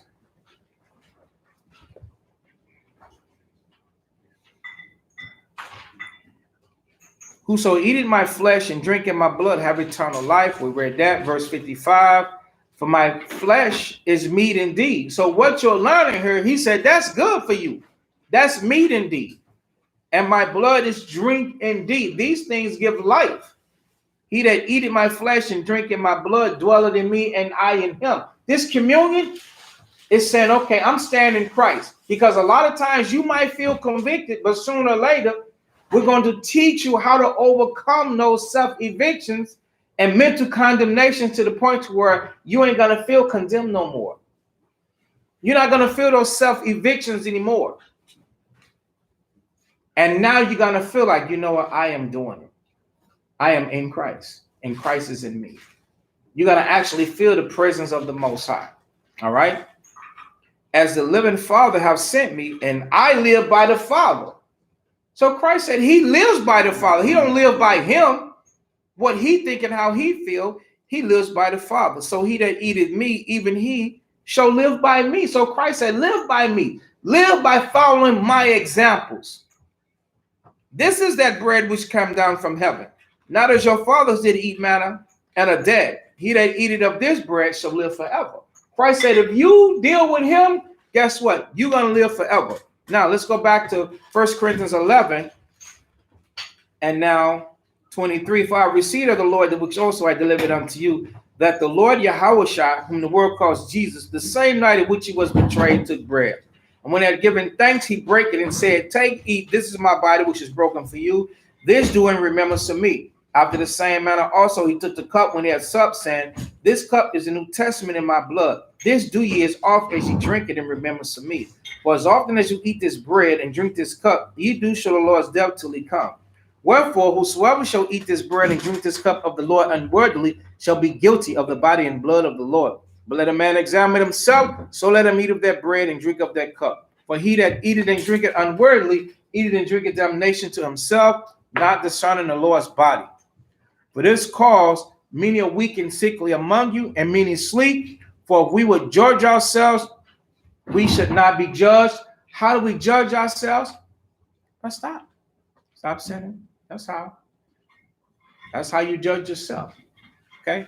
But when we are judged, we are chastened of the Lord, that we should not be condemned with the world. All right. Most high in the name of Christ, thank you for the food and drink. Amen. Amen. This is body which is broken for you.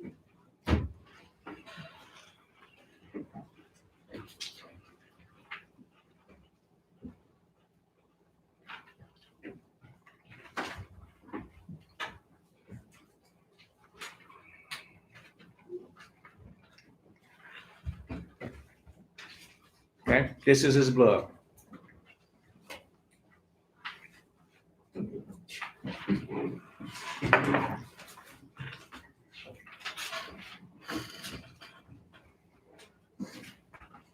To the old school man in Chevy. Yeah. Not bad, huh? I'm gonna start getting there. Not bad. Okay, Israel. So we're over by a bunch. Stay around for the prayers, Israel. We're gonna stand and face Jerusalem. Let's go.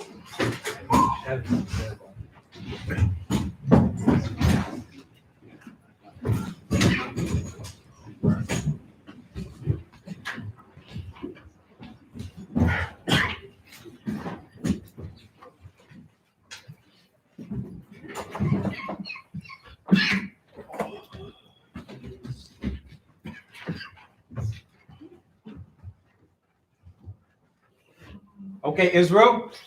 If every man was just like me, what kind of sanctuary would this be?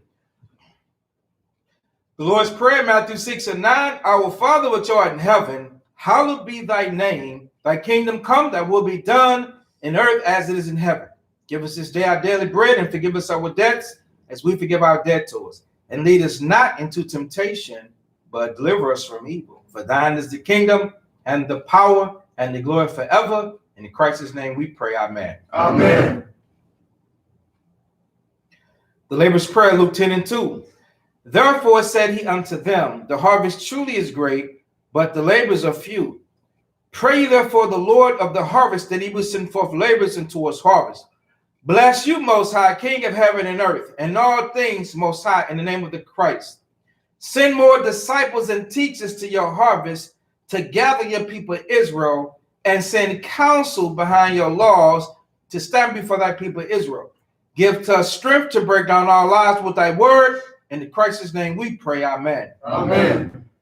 The blessing of Israel. Numbers chapter 6 and 24. Children of Israel, the Lord bless thee and keep thee. The Lord make his face shine upon thee and be gracious unto thee. The Lord lift up his countenance upon thee and give thee peace. In Christ's name we pray, amen. Amen. Children of Israel, bless one another. Most high name of Christ bless you all. I'm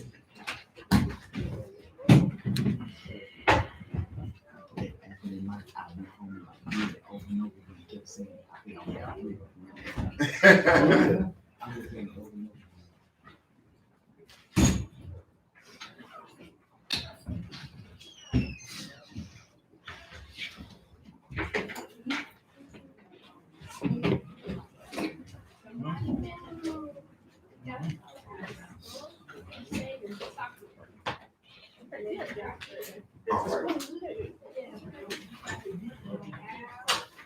Israel. At the school. What's up, brother Tim? Long time no hear from, man. Stranger danger, Tim Daggett. Long time no hear from, brother. Say that one more time. That score.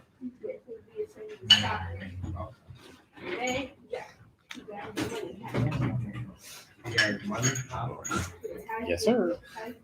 I guess Darwin. Who else is left? Shalom, what's up, Bob? How you doing out there? Hey, Nathan, Miss Dorothy. How do you do this? How do you do this? I'm gonna run, y'all. Say good night to y'all. What's up, Ricky? BJ, come on.